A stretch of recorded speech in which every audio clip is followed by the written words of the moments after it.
Hello everybody and welcome live to the GPVWC Formula Challenge. It's round 4 today here from the Hungarian. My name is Jenkins. I'll be taking you through all the action, and with me today is a man who impressed many people last time out at Austria, and that's Oscar Hardwick. So Oscar, you took a victory last time in Austria and now you're in the commentary box, so good evening. Good evening. It's a nice change of environment to not be down in what will no doubt be a hectic field for Formula Challenge today. Always good fun, and these guys currently heading out for their qualifying session. Yeah, indeed, we've got 30 minutes left of qualifying, as you can see, and if last race is anything to go by, then this should be a really exciting weekend, especially, Oscar, because we've got this brand new second race start format now. No longer is it just a top 15 reverse grid. There's a new way of doing things around here. Indeed, that's true. In the second race, it's now going to be a randomly selected reverse grid between positions 15 and 20. So that could obviously give us room for an even bigger mix-up at the start of race 2, and also a smaller one. But at the same time, the mix-ups that we have been experiencing at the start, involving larger or smaller incidents dependent on the track and how wide it was, we've also had the introduction of launch control mandated to the series now.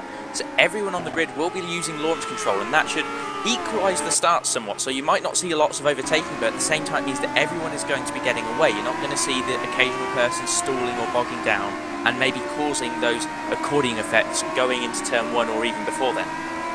Yeah, absolutely, and it's so crucial as well, especially when you've got a field this big going around some really tight circuits, that start incidents really can damage races, and we've seen it in the past. So by having that launch control there, whilst the starts may not be as exciting as usual, we still have that massive field flowing around for the entire 18-lap race. So as we said, we're in qualifying at the moment, just waiting for the first few times to come in, and at the moment it's still looking like Gagzella was the man fastest in the practice session. So I'll quickly take you through the championship standings. Oz present is Emmanuel Gagzella, who's still currently in the lead on 120 points, followed by Ari Niemann, who of course had that very disappointing race last time out in Austria, finishing only 19th. Ryan Gilmore's 3rd, Adrian McNaughton sits 4th, Hoekstra sits in 5th position, tied with Franz Schneider. Thomas Jacobs is in 7th place, tied with Schroten. Jarl Tyen is in 9th position, and Martin Park rounds out your top 10. So still a very close championship after the opening 3 rounds of the championship. What can we expect here then, Oscar? You know, completely different track. It's more of a driver's circuit, I think, this one. It is indeed, and there's been a lot more struggle with setup as well, because these cars are restricted to one tyre, and it's essentially the Super Soft used in the Super Cup and Super League leagues. It's very, very grippy, but not particularly durable, and with the 18-lap race that these guys are in today, that 18 laps is tending to be longer than people in the higher leagues are capable to run on the tyre. So I am expecting to see possibly even pit stops today for tyre changes, and maybe 1 or 2 people will have setups and strategies with how they're going to be racing to make it all the way, and that could make such a massive difference, not only to race 1 but also to race 2, because if you're a guy at the front starting further back, you could use strategy to your advantage. Yeah, absolutely. So the first few times is coming in, and it's currently John McLean who's at the front of the field on a 130.362. Coriala sits in second on a 130.591, and then Fogel, Patrick Fogel, that is, of Fogel Motorsports, on a 130.960. But Pedro Melim's just gone fastest for Simic Motorsport, and a couple of new faces here today, and still a massive field. We've got a total roughly of around 40 drivers who are going to be competing here today, so plenty of action. And the Hungarian as well is a very difficult circuit to master, as we said. The strategy is going to come into key, but Oscar, you know, that all-important first corner, it's a very long run. Are we going to see a lot of overtaking into the opening complex this race, do you think? I think the first 2 corners really have very, very definitive braking zones, and those allow for people to think, okay, I can have a go on the brakes here, I can look to the inside, and definitely into turn 1 you'll see passes. If anything, it's probably the best passing opportunity of the track, sans maybe the 3rd to last corner in the final sector.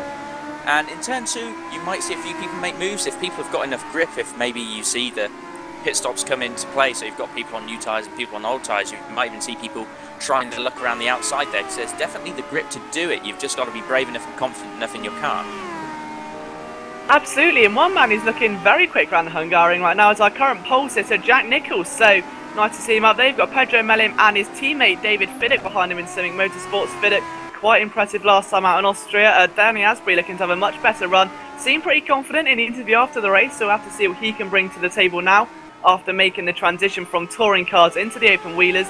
And the times aren't that far apart, really. There's still quite a bit of separation. And do you think there's maybe a risk of a few lap cars coming into play here today? It definitely will be, and especially with the tyre situation that people are struggling with. There's going to be people pissing and getting caught out by those that aren't, probably in 1 or 2 cases, and of course you can never rule out spinners and accidents in the early laps of the race that can cause lap cars to come up. Another thing to point out, we've just had Jeremy Allen join the server, and he's left again straight away, but I presume Jeremy's going to be racing today. He was actually the quickest in practice throughout the week, looking at the live timers. He was actually down in the 28s when he was on qualifying fuel. So expecting greatness from him should he be able to get a lap in and actually stay connected to the server. It looks like he's having a few connection issues at the moment. Hopefully he can get those resolved qualifying. Yeah, indeed, you can see Danny Asprey just crossed the line in P5, and he's got a couple of people maybe rifling now as the times are coming in thick and fast. The track's getting quite congested, and you know, the track isn't exactly the narrowest in the world, but especially in qualifying, are we still going to see a little bit of traffic coming into play here, do you think? Definitely. I mean, traffic came into play at A1 ring, and that's as wide as a runway, and it's straights everywhere, plenty of room to be getting around people. And here, with the number of corners and technical sections, you very frequently take, for instance, you get to sector 2 and there's someone in front of you. It's very difficult for them to get out of the way, to purposefully move out of your way so you can complete your laps. So traffic's definitely going to be an issue, and this is obviously, there's going to be a great deal of skill involved in getting pole position from the next person, but you're going to need a certain amount of luck and timing in when you're actually hitting the track. Yeah, and our current championship leader has just crossed the start-finish line, now 3/10 quicker than Jack Nicholls, so provisionally taking that pole position to Gagzella, looking to continue his run of dominance. Matt Clip just crosses the line in P16. So it's looking like now the track's starting to warm up a bit, the times are getting ever quicker. We've now got 4 drivers inside the 129 mark, 1 driver just outside of it, and that is Riku Sarpilla. He's on a 1:30.008, so still not that far away. But with 6 minutes left to go, surely now it's kind of do or die time. That track's looking at probably optimal temperature. You've really got to try and get your car out and get the most out of those tyres. Indeed, and obviously the track this week much warmer than it was last week at A1 ring anyway, so these guys absolutely spoiled for grip. But with 40 cars going around the circuit, you tend to get 3, 4, sometimes even 5 degrees extra. So I wouldn't be surprised if I've been seeing average track temperatures of about 16 degrees this week. But with all 40 guys out on track trying to set hot laps at the moment, I wouldn't be surprised if that's currently touching 18 or 19. Yeah, so really is fantastic conditions for the drivers, but the question is who can make the most of them. It's still looking like it's going to be Gagzella at the moment. He's on another lap as of present. We'll see what he can bring to the table. He's 0.7 tenths down on his current time. And as we just saw Danny Asprey go to third as well with a 29.465, so good lap from him to move up and obviously get himself into the 29s as well, as we now have 6 drivers. Is that in the 29s? Yes. Last of which is Pedro Mellon for Simming Motorsport. Indeed, so 5 minutes 48 seconds left to go. Are we going to see any late surprises? There's still some quite big names a bit further down the field, guys like Dave Simmons, you know, Wayne Reed is down at the bottom as well. Matt Richards is maybe expected to be a little bit higher. We should have to wait and see what happens there. Simon Smith currently sits 31st position. Who else have we got that maybe could be in a chance to challenge for a top 10? You've got Mikko Jakkonen, Jakonen, I beg your pardon, in 22nd position. Thomas Jacobs in 20th. Dave Van Gils in 17th. Matt Clip was had a surprisingly good run, is now 16th. So we're looking to improve in the final 5 minutes or so. Yeah, you'd hope. I mean, there's lots of people out there that can improve. Even you mentioned Simon Smith there. I'm pretty sure he's got a good few tenths left in that car, and where he's sitting at the moment in the tightness of the field, that could move him up a good 6-7 position should he put a lap together properly. Yeah, so it's all crucial now, and the track really is filling up as well. If you just take a look at Pedro Mellon, he's got 2 cars, he just had to try and navigate his way past there. He's done so successfully, but it's not going to help his lap time too much at all. He's got to try and hope he'll have enough time for another one. There's 4 minutes left, so shouldn't be too much of a problem, but nonetheless, you know, it's getting quite congested out there now. This is what everyone does. They try to get out in the dying moments and set that lap time, but it's at the same time equally as important to surely get that banker lap in earlier on. Indeed it is, and we saw a few guys with the good bank laps early. Take Danny Asprey, Pedro Mellon, who both put themselves either very low 30s or higher 29s from the offset. They knew they were going to be at the end of the grid they wanted to be at after their first lap, so they've actually been able to push on and take more risks now that they've got a lap in that they're comfortable with. One guy yet to make a lap is Jeremy Allen, currently going around the track expecting a good time from him. He'll be hoping for a top 5 here. Yeah, Benjamin Zerko and Logix also just jumps up to 7th there, so he's looking a lot stronger. Melin just goes 2nd. Now, what was interesting with that lap, I took a look at the sectors, he was actually a little bit quicker than Gagzella's time in that closing, I think it was the 2nd sector. So he's definitely showing the pace there. Can he just hook that all-important lap together? 3 minutes to go, and I'm sure he's just letting some cars who are on hot laps through. Now, there goes Gagzella, I believe. But, you know, he's got 3 minutes to go. It's roughly, if he's lucky, 1 to 2 more laps. So it's not the end of the world, but just look at the stream of cars he's having to let through now. That's what I was talking about. There are so many cars trying to do laps, and it's so difficult to find that clear track space you need. But at the same time, there's still quite a few places on this circuit to gain a decent slipstream. Indeed. I mean, if you could, for example, manage to just catch onto the back of someone as you enter the second last or final corner, the draft that you could get coming down the straight, particularly seeing as everyone's most likely running high wings on this high downforce circuit, the draft you'd get, the rate at which you'd approach your maximum speed would be fantastic and would, you know, really make a positive difference to the lap that you're setting. Yeah, and once again you can see the Simming Motorsports team looking so strong out there. It's all about consistency for them. They're currently 2nd and 3rd. Melin heading the 2 cars at the moment. David Fidduck in 3rd, Nichols in 4th, Asbury's in 5th, Brad Wright's up to 6th, McLean's 7th, Zerka's in 8th, Mebius is in 9th, Sarpia rounds out your top 10 at the moment, so he's just on the edge on that 5th row of the grid. He's on a lap at the moment, but it's not going to be anywhere near enough. I think he's just got to try and get him. So it's almost a spin there as they come out the final corner. Clonton Van der Giel, so 2 Edenis engineering teammates there, 11th and 12th. Matt Clips improved his time up to 13th and still on the circuit, so it's not the end of the world yet for him. He's still got some pace left in that car. Herkstra 16th and Mike Schroten in 17th. Now Schroten, as we said, he's impressed us as of late. He's got himself a nice championship position inside the top 10, but this is very uncharacteristic in terms of qualifying. It is indeed, but at the same time, Hungary a very difficult track to master. Speaking of mastering something difficult, Emmanuel Gagzeller improving once again to a 28.7. 4 tenths clear of the second placement at the moment, which is Pedro Melim, still for Simming Motorsports. And the only man currently to be in a 128 as well, so Gagzeller is loving the track conditions right now, so he really is once again feeling at home inside that car. It's just great to see him as well. He's not fighting the car when he goes around this circuit, and it's so hard to find in a car which is as difficult to handle as this one. Indeed, again, it's just knife edge stuff because there's not a lot of power in the Formula Challenge cars to make it go quickly and slide a bit, get it unstable. You sometimes end up wrestling the car more than you need to, and it can lead to spins, inconsistent. I mean, we've seen it so far this season that people struggle with things such as that. I myself struggled with it at A1 Ring in the second race. So these cars, although driving them isn't difficult, driving them quickly is very, very difficult to do lap after lap after lap. And I imagine it doesn't matter so much in qualifying if you make a mistake here or there, but come the race, it'll definitely be separating the men from the boys. And Gagzeller definitely looking to be one of the manliest characters on the circuit, especially if you look at his statistics. He's won 3 of the 6 races we've had so far, so he really is showing really consistent form in a structure of a championship as well, which is as unique as this, where you have that reverse grid, now it's been a random between 15th and 20th, but when you had that top 20 reverse grid and everyone got shuffled around, to be still coming through the field and winning that second race or winning that first race is so difficult to do once, let alone 2 or 3 times. Indeed, he's doing a fantastic job at the moment, and like you say, to have 3 wins, only 6 races in, that's pretty fantastic, and he's not even taken all of those wins in the first race, so some of them he's been coming from further back in the field to the front. He's proven not only that he's quick, but also that he can race to be quick, he can race through the field and still get good finishing positions.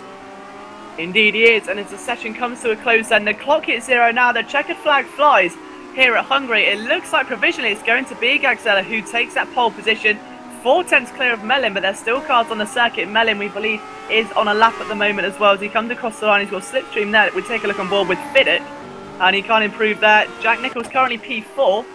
What can he do then? See what he can do in terms of his lap time. Comes through the final corner, but can he improve or no? He's on a 1 minute 25 currently. A 128 needed to beat current pole sitter Gagzeller, and he does a 127.7. He can't quite beat his own time, 3 tenths away. Let's see what Danny Asbury can do. The man just next to him in terms of the field, 3 tenths off in the first sector, but still some big names out on the circuit as well. Jacob, who's currently 9th, is there. Sarpia's in the pit lane. Matt Clips also in the pit lane. Van Gils is on the circuit, so he could be a contender. Patrick Fogel also. Indeed, Emmanuel Gagzeller improved again. We've also had Benjamin Zersch split the Simming Motorsports cars for the time being, moving himself to third on a 129.293, so mixed it up a bit there. Danny Asprey coming towards the end of his lap as well, as is Jacobs. Dave Simmons has spun there, and that's in a very convenient place. He's not on the racing line, so lucky for the rest of the drivers coming in towards the end of their hot laps. But across the line he comes, and there goes Richards and Jacobs. Can they improve it? Here comes Danny Asprey then. He does a 129.5, so he stays P6, and he's around a tenth slower than his best time so far, so no improvement there for him. We believe Brad Wright's also on a lap at the moment. Where is this going to put him in comparison? Going through the final couple of corners now. The rest of the field is trying to measure their way around, make sure they get that best lap in. There hasn't been too many improvements in towards the final section of qualifying. I think Brad Wright's actually miles off. I think he either hit traffic or made a mistake earlier in the lap there, and indeed he's going to hit pit lane now, so no improvement there for Brad Wright. If there's any other potential drivers on the circuit, Jacobs is still there. I'm not sure if his lap's going to count or no. He's only halfway through Sector 1. The end of qualifying, the flag was thrown quite a while ago. I doubt he's actually on a lap at the moment. I believe that could very well be the end of it then. So you can see Gagzella still on the circuit. This won't count, of course, but he's just returning to pit lane. So he's done it again, and Manuel Gagzella adds another pole position to his trophy cabinet. So he will start this race on pole position in front of the two Simic Motorsports drivers of David Fiddick and Pedro Mellon. Benjamin Zercher gets up in the dying moments in the Logix Razor Motorsports team in P4. Jack Nichols will start in an impressive P5 in front of Danny Asprey, who's adapting well to the open wheel scene. Brad Wright in 7th in front of John McLean in 8th. Jacobs sits in 9th place, and rounding out the top 10 is Riku Sarpia. Indeed, pretty good qualifying session there, and minus Emmanuel running away with it a bit at the front. Very, very close between all of the drivers behind him, and obviously you get the times differing towards the back, but considering how many cars there are, I think you're going to have a good old train for the entire race here. Yeah, and again, and it's not just about, how fast you are, because whilst Gagzella's 4/10 quicker, the rest of those drivers, if they can pick up a nice slipstream, as you said, there's going to be a massive train threading their way around this Hungaroring, because there are so many slipstreaming opportunities. You've got that long back straight as well, and it's going to prove so vital that getting away is going to be much easier said than done, I feel. Indeed, and the next big thing for these guys, of course, is going to be that start with the launch control, because although there's less chance of there being a coming together near the start line, near the start of the race itself, the launch control in theory is going to leave everybody next to each other coming towards turn 1. There shouldn't be any difference really. So going into turn 1, you're suddenly going to have a big clump of people all in the same place, so it may well be that we see the accidents that we've had in previous rounds moved forward a corner or two. Hopefully that won't be the case. Fingers crossed these guys can get through the first few corners, because we've also seen in the past that once they do, the Formula Challenge field is generally speaking pretty good at their racing. Yeah, they keep on impressing every week, and it doesn't matter. I mean, I especially remember, I think it was back in Malaysia, we didn't have too many cars left in the running, but they were still providing some fantastic racing between the guys, and it really was exciting to watch and a pleasure to commentate on. So hopefully we have much more of the same here today. So we've got a 9-minute warm-up session then, as of now.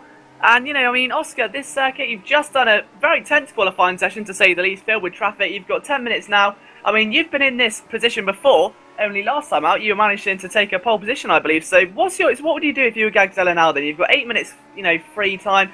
Do you just chill out for a bit and get your head in gear, or do you go out on the circuit and pump out more laps?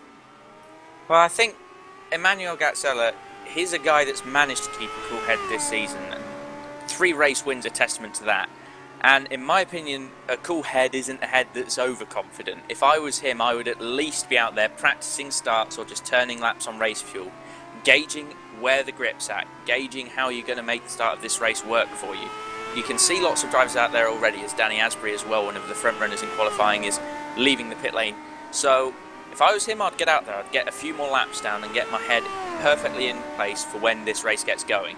Obviously, that's just my opinion. He may well be in a case of he's really flustered up that he could have worked himself up doing such a fantastic lap of qualifying and need to cool off now. So yeah, and the thing is as well that a lot of people underestimate the sheer difference between qualifying fuel and race fuel. And I know, Oscar, you've driven this car so many times in the past, and just how does the difference compare then between qualifying fuel and race fuel? Is it that notable to try and get yourself back in the swing of things in the warm-up session?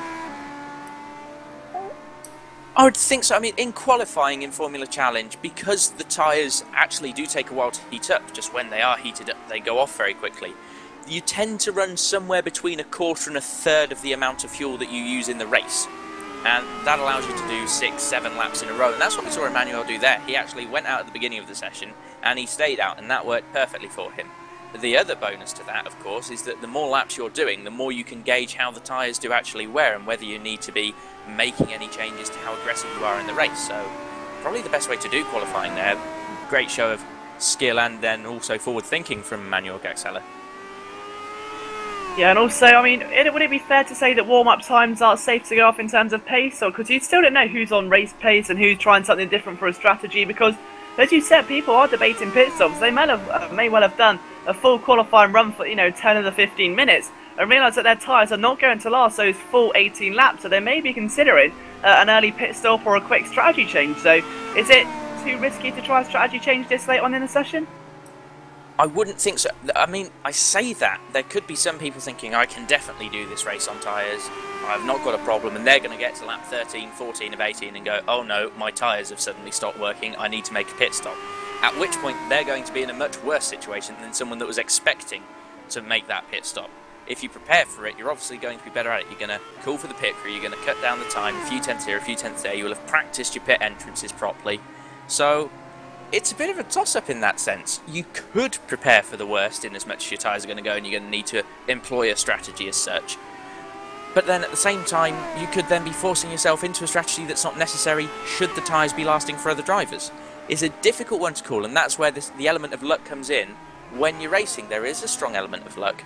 And there's only so much that you can know prior to the race, because you may have done race runs during the week, but you're not going to have had another 40 cars around you. Everything's changing now. Yeah, and the thing is as well, is that do you think start position could play a factor in that decision? I mean, say that you were potentially a top 5 contender in the championship and you actually qualified outside the top 20, right in the thick of it in the middle of the field, with a big chance of being dwarfed into the first corner or being swarmed left, right and centre, maybe even a chance of contact. Would you change your setup accordingly, maybe try wait out on a longer stint or go shorter, or would you stick to what you had originally planned? Well, to put it, if I was Emmanuel, I would assume I'm not stopping. I would say I'm going to bug out for the first 5-6 laps. I'm going to push like hell and get myself a gap and then back off and save the tyres. That would be my strategy from the front.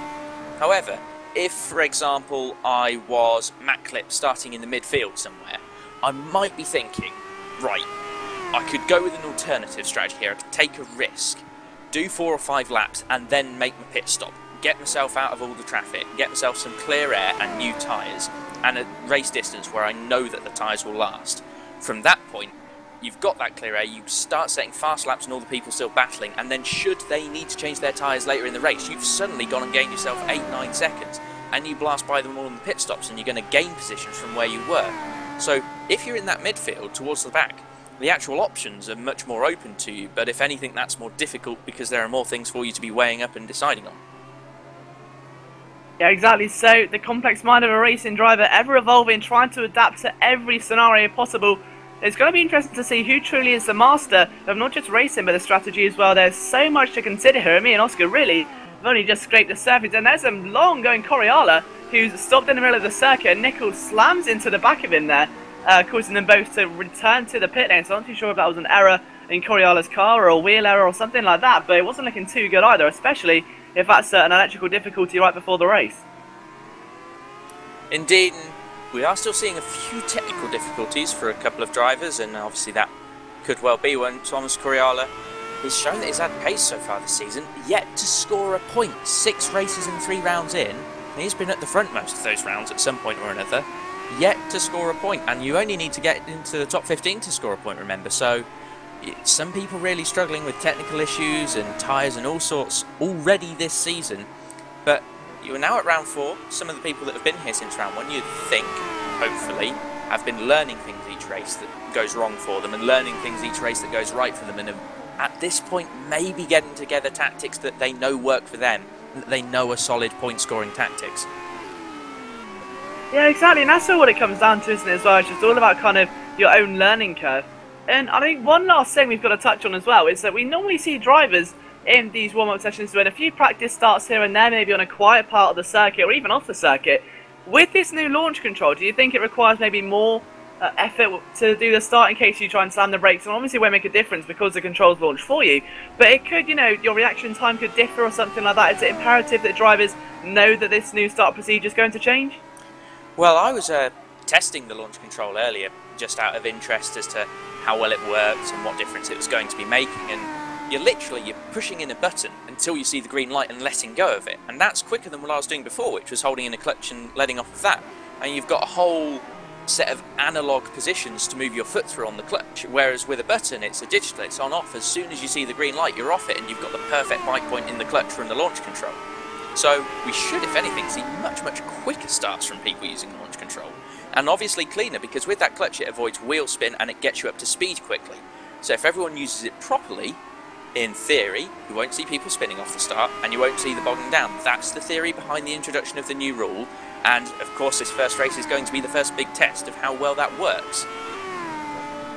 Indeed it will, so hopefully it all goes well, and I'm sure all the drivers will be hoping for much of the same thing. So current warm-up times, and let's see if there's any surprises towards the front of the field, is Jeremy Allen in the second Fogel Motorsports car, who's taken the fastest time with a 1:30.130. Pedro Melim again looking quick in simming there, a second place to a 1:30.241. His teammate Dave Fiddock still in the top 5, so simming looking again very strong here this evening. They are indeed, and simming, well, they've got a history of getting good drivers in the car, and obviously no exception to the rule at the moment. Pedro and David both very quick today and showing that they're strong. Jeremy Allen, as you say, with the fastest time at the moment, had an absolutely appalling qualifying session. He was struggling like you would not believe on every lap, and then every time he got a sector together he just caught traffic in the wrong place. So he's starting 15th today, and I was expecting him to be in the top 5, if not battling for pole with Emmanuel Gaxella, and just shows you just how much goes on in that qualifying session and how right or wrong it can go for any one person. Exactly, and just quickly take a look at the constructors' standings. Simming really looking to continue that consistency. They've only had one finish outside the top 5 this season, so looking so strong for them. And in terms of the standings, they're on 107, the leader's Storm Racing on 164, and they're only 57 points adrift, which at this stage in the season is more than achievable to climb through the standings. So with that level of consistency, they're really kind of take the charge to Storm now. Indeed they are, and you've seen the last few races, and I think, you know, Simming may have gone through a few different drivers this season, but those different drivers have been getting good points every time they've used them, so attention, all non-essential personnel leave the grid now.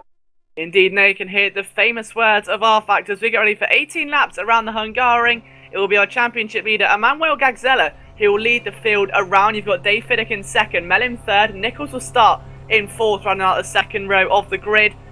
And then, of course, in P5, you do have Danny Asbury, Brad Wright in 6th, 7th John McLean, 8th John Jacobs, 9th Benjamin Zerka, 10th Sarpia, 11th Mebius, and 12th Fran Schneider.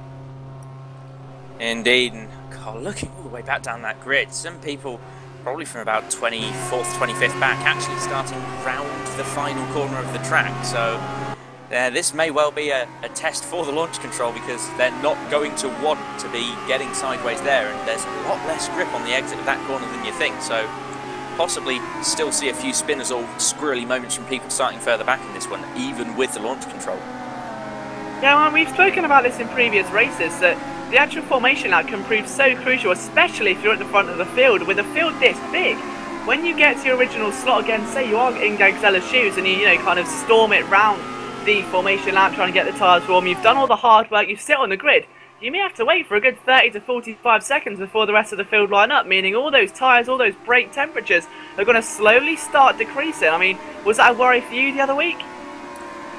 Not really. I mean, at A1 Ring the track was wet, so no one had any heat in their tyres anyway, and that sort of took away from that aspect of the start, and obviously it didn't do many favours for me because I ran pretty much out into the wall in turn 1 anyway, but that's just how things are. I imagine Emmanuel's, he's been at the front a few times this season, so he knows how to drive this car when everything's cold in it, and no doubt everything will be for him as he waits for all 39 odd drivers behind him to line up on the grid.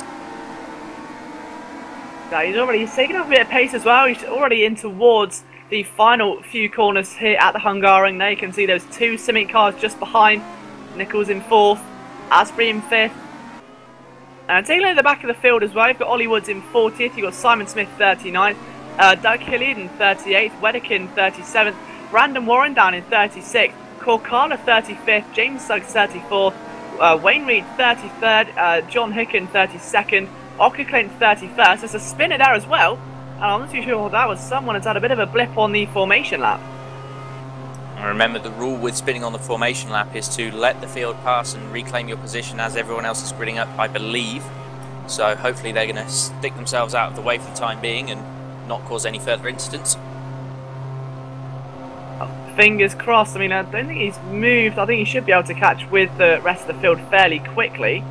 But the rest of the field right now are lined up on the grid, just waiting for that long train of Formula Challenge cars to come round the final corner and sit on their grid slots. And then, of course, we await those infamous red lights. There's someone peeling down the pit lane there, so I'm guessing there's been some sort of incident. He's without a front wing. Could well have been our spinner from the formation lap. So the car's almost ready, in position now, and the tension begins to build. It's a final couple of cars navigating their way around. And now the tension starts to build. All the hard work over the past couple of weeks to get this setup right is about to come to a close. It's all or nothing now. It's you versus the world. We've got 4 red lights, the feet above the throttle, the tension rises, and we're away. And a great start there by Gagzella. The 2 Civics drivers turning line astern to block any counter-attack there from Nichols. You can see Asbury on the outside, and they see the rest of the darting towards the front corner.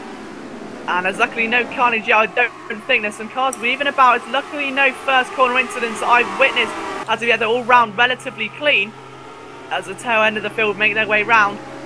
And it's still, there's a few drivers actually struggle to get off the line. One of the Optimum cars right at the rear end of the field there. Yeah, I think I saw Provost and Warren have had a big coming together on the starting line, but that's 2 cars compared to the 8 or 9 we've had the last couple of races. So this launch control already proving to be a massive success as Pedro Mellin spun around. He's just run into the back of Dave Fiddick in turn, forget what turn that is, but entering the second sector, he's off the track and he is going to lose an arm and leg full of positions. I think he's down about 20th position now. Horrible, horrible start for Pedro. Oh, there's contact there. There's a massive pile up at the chicane. My goodness me. The cars somehow navigating their way through it, but that was always so costly. They've finally got the cars back going again. So I think I'm one of... No, let's try and find out who that was a second. Had it coming together, and both of them with severe damage to their cars. So already the Hungarian catching many people out. James Snuggs up to P21 after being outside the top 30. Rick Scott there being pushed off the circuit. They're almost 3 wider down in 22nd position, jostling away. And he's lost the front wing as well, so that car's not going to be handling the best in the world right now. Let's see who the casualties are at the moment. We've only had 1 retirement currently, and that is Franz Schneider. So Franz, normally a very common name alongside the top 15, is now out of the race. So very unfortunate for him. Menno Klont's taken damage down in P34. Rick Scott's pulled into the pit lane. And the rest of the guys looking they've done relatively okay at the start of this race. So still Gagzella who leads from Fiddick. Nichols up to 3rd position now in front of Asbury. McLeod, Mebius, Jeremy Allen up to 7th. A much better start from him. Riku Sarpilla in 8th place, Jenkins 9th. And Dave Van Gils rounds out the top 10. Indeed, a few good starts to mention through the field there. Jeremy Allen being one of them, fantastic from 15th up to 7th already. And then from about 30th and 33rd respectively, you've got John Hicking up to 20th and Simon Smith up to 22nd. So some guys obviously knowing their heads and having them in the right places, navigating through the carnage on lap 1 to put themselves in very strong positions already. Yeah, absolutely, it's flat out here at the Hungarian, and you already see the tensions building. And the groups starting to form now, these kind of speed groups where you have groups of 3 or 4 drivers who are relatively paced, battling it out over position. They're really starting to form this early on. So you can already see a relatively big distance between Gagzella and then that battle for 2nd and 3rd with Pedro and Jack Nichols. Indeed, this could well be what I said prior to the race. Emmanuel just trying to build that gap early so that he can cool it down through the rest of the race. Be interesting to see if he can manage that. Indeed it will. He's currently got a 1.5 second gap. Let's see what it is when he crosses the line. He does a fastest lap there of a 1:29.477, and he's nearly got a 2 second gap there. Back to Dave Fiddick. So you got Fiddick, Nichols, Asbury still down in 4th. So Asbury has had a relatively good start as well. He's gained a position and he's making a little bit of ground there on John McLean and Mebius. And you can see McLean is also looking pretty strong in that Medrick racing team. Indeed, Pedro, our first lap spinner, making up positions already in 12th at the moment, hunting down Whoopke Hopstra and Dave Van Gils up in 10th and 11th. And just behind those as well, you've got the two Logic Motorsports cars of Kevin Westphal and Benjamin Zerka just inside the top 15. So again, looking for that consistency there. But they're right behind one another, so you don't really want to be locked in war this early on. Just behind you've got the Viking racing of William Neron and Paul Joseph in royal blue. And then there's a long train of cars behind, including Calvin Hermser, who I believe had a bit of a penalty. You've got John Hicken, Mika Yakonen and James Snuggs again. Snuggs improving. I said he started outside the top 30, he's now inside the top 20.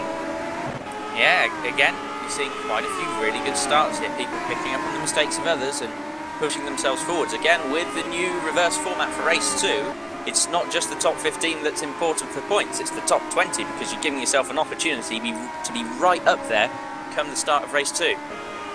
Exactly, and I'm sure that the drivers would rather score not just 1 point in 15th and then nothing the next race, than score nothing the first race and a potential win the second race. You never know how things are going to play out, but Gagzella, you can take a pretty good guess because he's 2.8 seconds clear at the moment at 128.9 already. So he's matching his qualifying pace there on race fuel, so really good stuff there from our current championship leader. Fiddick extending the gap back to Jack Nicholls now. That's currently just over a second. Danny Asprey's 5 seconds back from that battle. A bit further behind you still with their 3-1 into turn 1 for P16. This is incredible stuff. That is Paul Joseph just behind Kevin Westphal. Joseph Hermser, John Hicken as well. They're trying to catch the back of them. That's Joseph, Hermser and Neron. I believe there could be a lap car there as well that's coming into effect. They're trying to navigate their way around. Neron goes through the inside. Yeah, that must be a lap car down in that fight. And then you can see Joseph in royal blue's got a best view of the house. They finally will manage to get their way through. But that has not helped the race at all because that's closed that group of cars so close together right now. Indeed, really, yeah, you can see it now. Ben's got out of the way, and another person to have really gained from that again. John Hicken just blasting his way now right on the back of that group in front, so he might even get to work on Paul Joseph in a couple of corners' time. Looking further forward, and we've got John McLean really having to start defending now from Hansko Mebius for WCS Racing. That's the battle for 5th. As you see, big old look into the second to last corner there from Hansko, but not really a place to do it because you do sweep into the apex and cut anyone off that puts the nose there, and I certainly wouldn't want to have a look, but he had one anyway. Nothing came of it. And maybe just trying to get in the mindset again, very common feature for drivers to use, not necessarily going for the move each and every lap, but more just kind of parking your car there, letting you know that you are going to go for that move. And just as we say, that's a move up the inside there, and that is Mebius, and he couldn't quite make it stick. The P5 McLean had the line covered, realising he would have much more traction on the outside line as they sweep in towards that tight left-hander, and I think McLean's gone a little bit wide, and Mebius may just sense that now and realise that in a couple of laps, if he makes that mistake again, that position could be his. Yeah, it may well be. We're only 4 of 18 laps in, but you may already see a few people starting to struggle with tyre wear at this stage. Dependent on just how understeery their setups are, it's the front left that you find struggles around this track here in Hungary. And I wonder what the car's going to be feeling like for Mebius right now, because those tyres must be dropping off a lot more quicker than normal just due to how hard he's pushing. He's looking almost at every corner now, trying to get his car alongside just in case there's a bit of a mistake from McLean. It's not a guarantee, but if you are there and McLean does run wide, it's an easy position you don't really have to fight for. Indeed, and all of this battling is in fact letting Jeremy Allen and a hard-charging Rika Sarkia get onto the back of them, so it could be a 4-way battle for 5th rather, very, very, very soon. It could, and again, another fastest lap there for Emmanuel Gagzella at 128.6. He just never stops improving, does he? Nicholls 5.2 seconds away, 2/10 now away from Fiddick at the front. They're side by side now as Nicholls goes into turn 1, and he tries to hold that inside line. He's almost lost the back end. Great car control, still side by side. Then here we go, the run in towards turn 3, and it's so close between them. Fiddick holding that inside line. Nicholls trying to sweep it round there, and they're practically touching wheels. He fights his way through the inside, and a great move there that lasted so long side by side. Indeed, and you can see Thomas Coriola as well, lap down, having a spin off in the gravel. I say the gravel, the grass. Just there, unfortunate again, such a quick driver that just not having any luck this season. Looks like Nicholls has got the better of Fiddick. Fiddick's still looking left and right, and contact there, and Fiddick's round.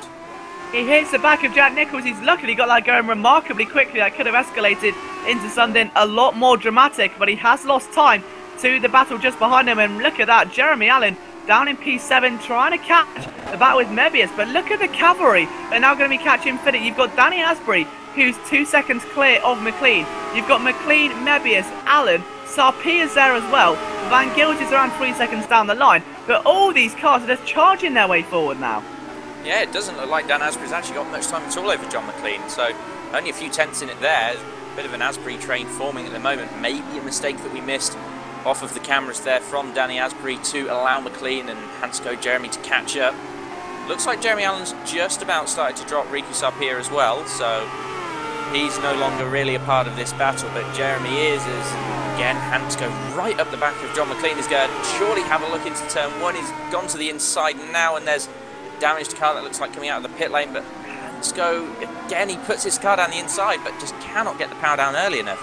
John McLean puts his foot down on that outside line and just pulls away like he's in a different class.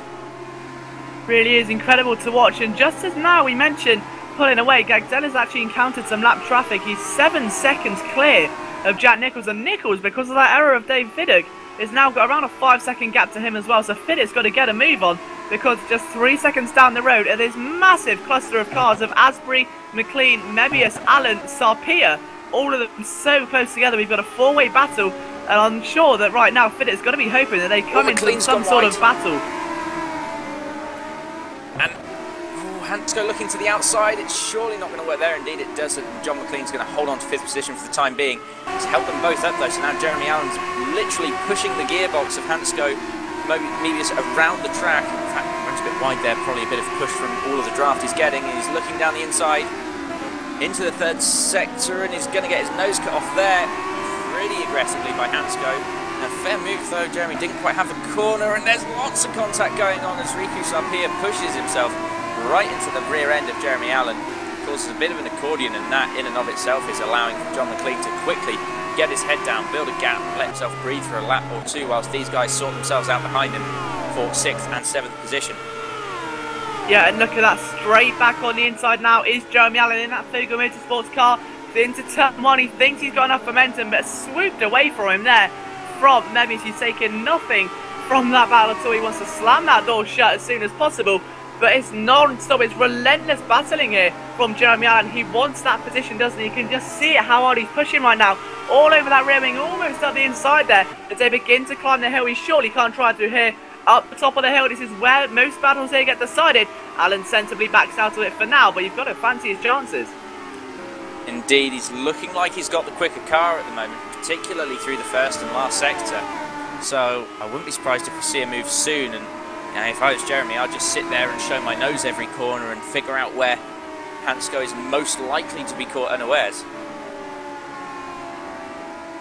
Yeah, exactly, and you can see we're 7 laps in to the 18 here of the first race. We've got our all-important second race coming very shortly. We've still got a bit of a battle down there. This is Pedro Mellin fighting his way back through the field now with Thomas Jacobs in that United Racers Motorsports. Mellin looking particularly racy as they're going towards the 3rd to last corner, almost right up the inside, but a slight bit of contact made Mellin back out of that one. Through the penultimate corner they come, hoping that Jacobs goes wide. He's not going to do such a thing just yet, and but Mellin really fighting hard. So he was right up in that battle for 7th, 6th position. He's lost his front wing. That must have been running into the back of them last lap. It must have been. He did skip over that chicane, didn't he? He did indeed. Obviously, as soon as you lose your front wing, these things might not utilise downforce as much as some of the cars in the higher leagues, but they still use it, and a lack of front wing means you're just not going to be turning into any corners, and on such a technical track as Hungary, that's going to cause you problems straight away. So into the pit lane and pretty much race over there for Riku Sarpia, and that's going to allow John Hickman to 14th place. He started all the way down into about 30th. Yeah, and it really is a shaken up grid so far, and imagine that this is only... Oh, a big spin there by Mellin. He's lost it, almost gets collected by one of the Optimum Motorsports drivers, Optimum Sim Racing, I beg your pardon.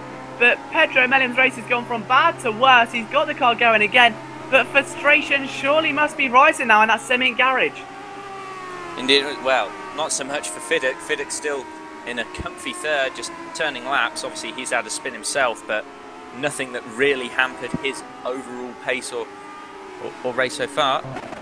And Gaxella's in the pit lane, so here we are. This is actually the call of strategy. This is Gaxella saying, I need new tyres. I cannot do this on the one set. Parr in the pit lane as well. I don't know if that's for damage or also a change in strategy, so it'll be interesting to see whether or not the rest of the grid follow suit. So this means that Nichols provisionally takes lead of the race. Viddick is now up to second. Question is, where will Gaxella feed out? Is he going to collect some traffic? And if so, how will it impact his race? He's currently not doing too badly. He's in 6th. I think he's going to be clear of Van Gils. Yeah, he is. Completely worked well for him now. That could have been so much worse, especially if he landed in between Allen and McLean. But luckily for Gaxella, he's got a clear track in front of him for now, so hoping to maybe get in front of those guys in front of him. But now we're going to start seeing, Oscar, who are the kind of risky strategists amongst the field right now? Who's going to be trying to go the whole race without stopping? Well, I'm not sure. I mean, now that Jack Nichols can see the front, I mean, his lap times have been slower than Gaxella's, and probably for a reason. I mean, if Gaxella was either pushing or running less fuel, knowing that he was going to make that pit stop, which at lap 8 you'd assume he did, then maybe Jack's running a lot more fuel. That would explain why he's been so much slower than Gaxella so far, and might also show that he's thinking about going all the way on this one. And that's probably going to amount, let's have a look, he's got 12-second gap over Gaxella, so given the rate that Gaxella was able to pull away last time, if Jack was to hold his pace now to the end of the race, he would take the win. Indeed he would. So really interesting stuff here. We're only halfway through this race as well, and still that battle between Allen and McLean rages on. Allen's still in the lead at the moment, well, trying to chase for the lead at the moment. You can see on a big eye there and almost loses it into the back of the wall, does John McLean. He only loses a position, but that was almost so much worse. Great reaction times though. Indeed, and actually we've got Viddick in the pit lane as well, so our third place man into the pit lane, presumably for some new tyres and probably a bit of fuel as well. So let's see where he feeds out into the field then. He's currently way down in P8 and he's on the move now. P9 is Pedro Mellem, his teammate, so this could work quite well for them. They're coming down. This is going to be interesting. I'm sure Mellem was going to think better of this one and back off. Indeed he does. He tries to get the cut back on his teammate. And again, he's not going to try to do it. They're going to be quite careful now. They're at the halfway stage in the race. The last thing you want to do is have two cars inside the 15 safely and then take each other out, in which they almost did a bit earlier on, of course. Indeed, I'm not sure. I'm a bit thrown by some of the front runners going for a strategy so early on. I wasn't expecting it at all. And the only thing we can think of with Gaxella then is unless he's pushed those tyres beyond all belief to get those 128s, which are of course matching his qualifying pace, and when she's pushed them so hard, they're so burnt out, there's no life left them in the tool, that he's felt like he's going to be slowly losing time. But as you said earlier, Oscar, he's going to start pushing in that early stint, but it's so easy as a racing driver to see those sector times tumbling into wanting to keep pushing them down further. Indeed.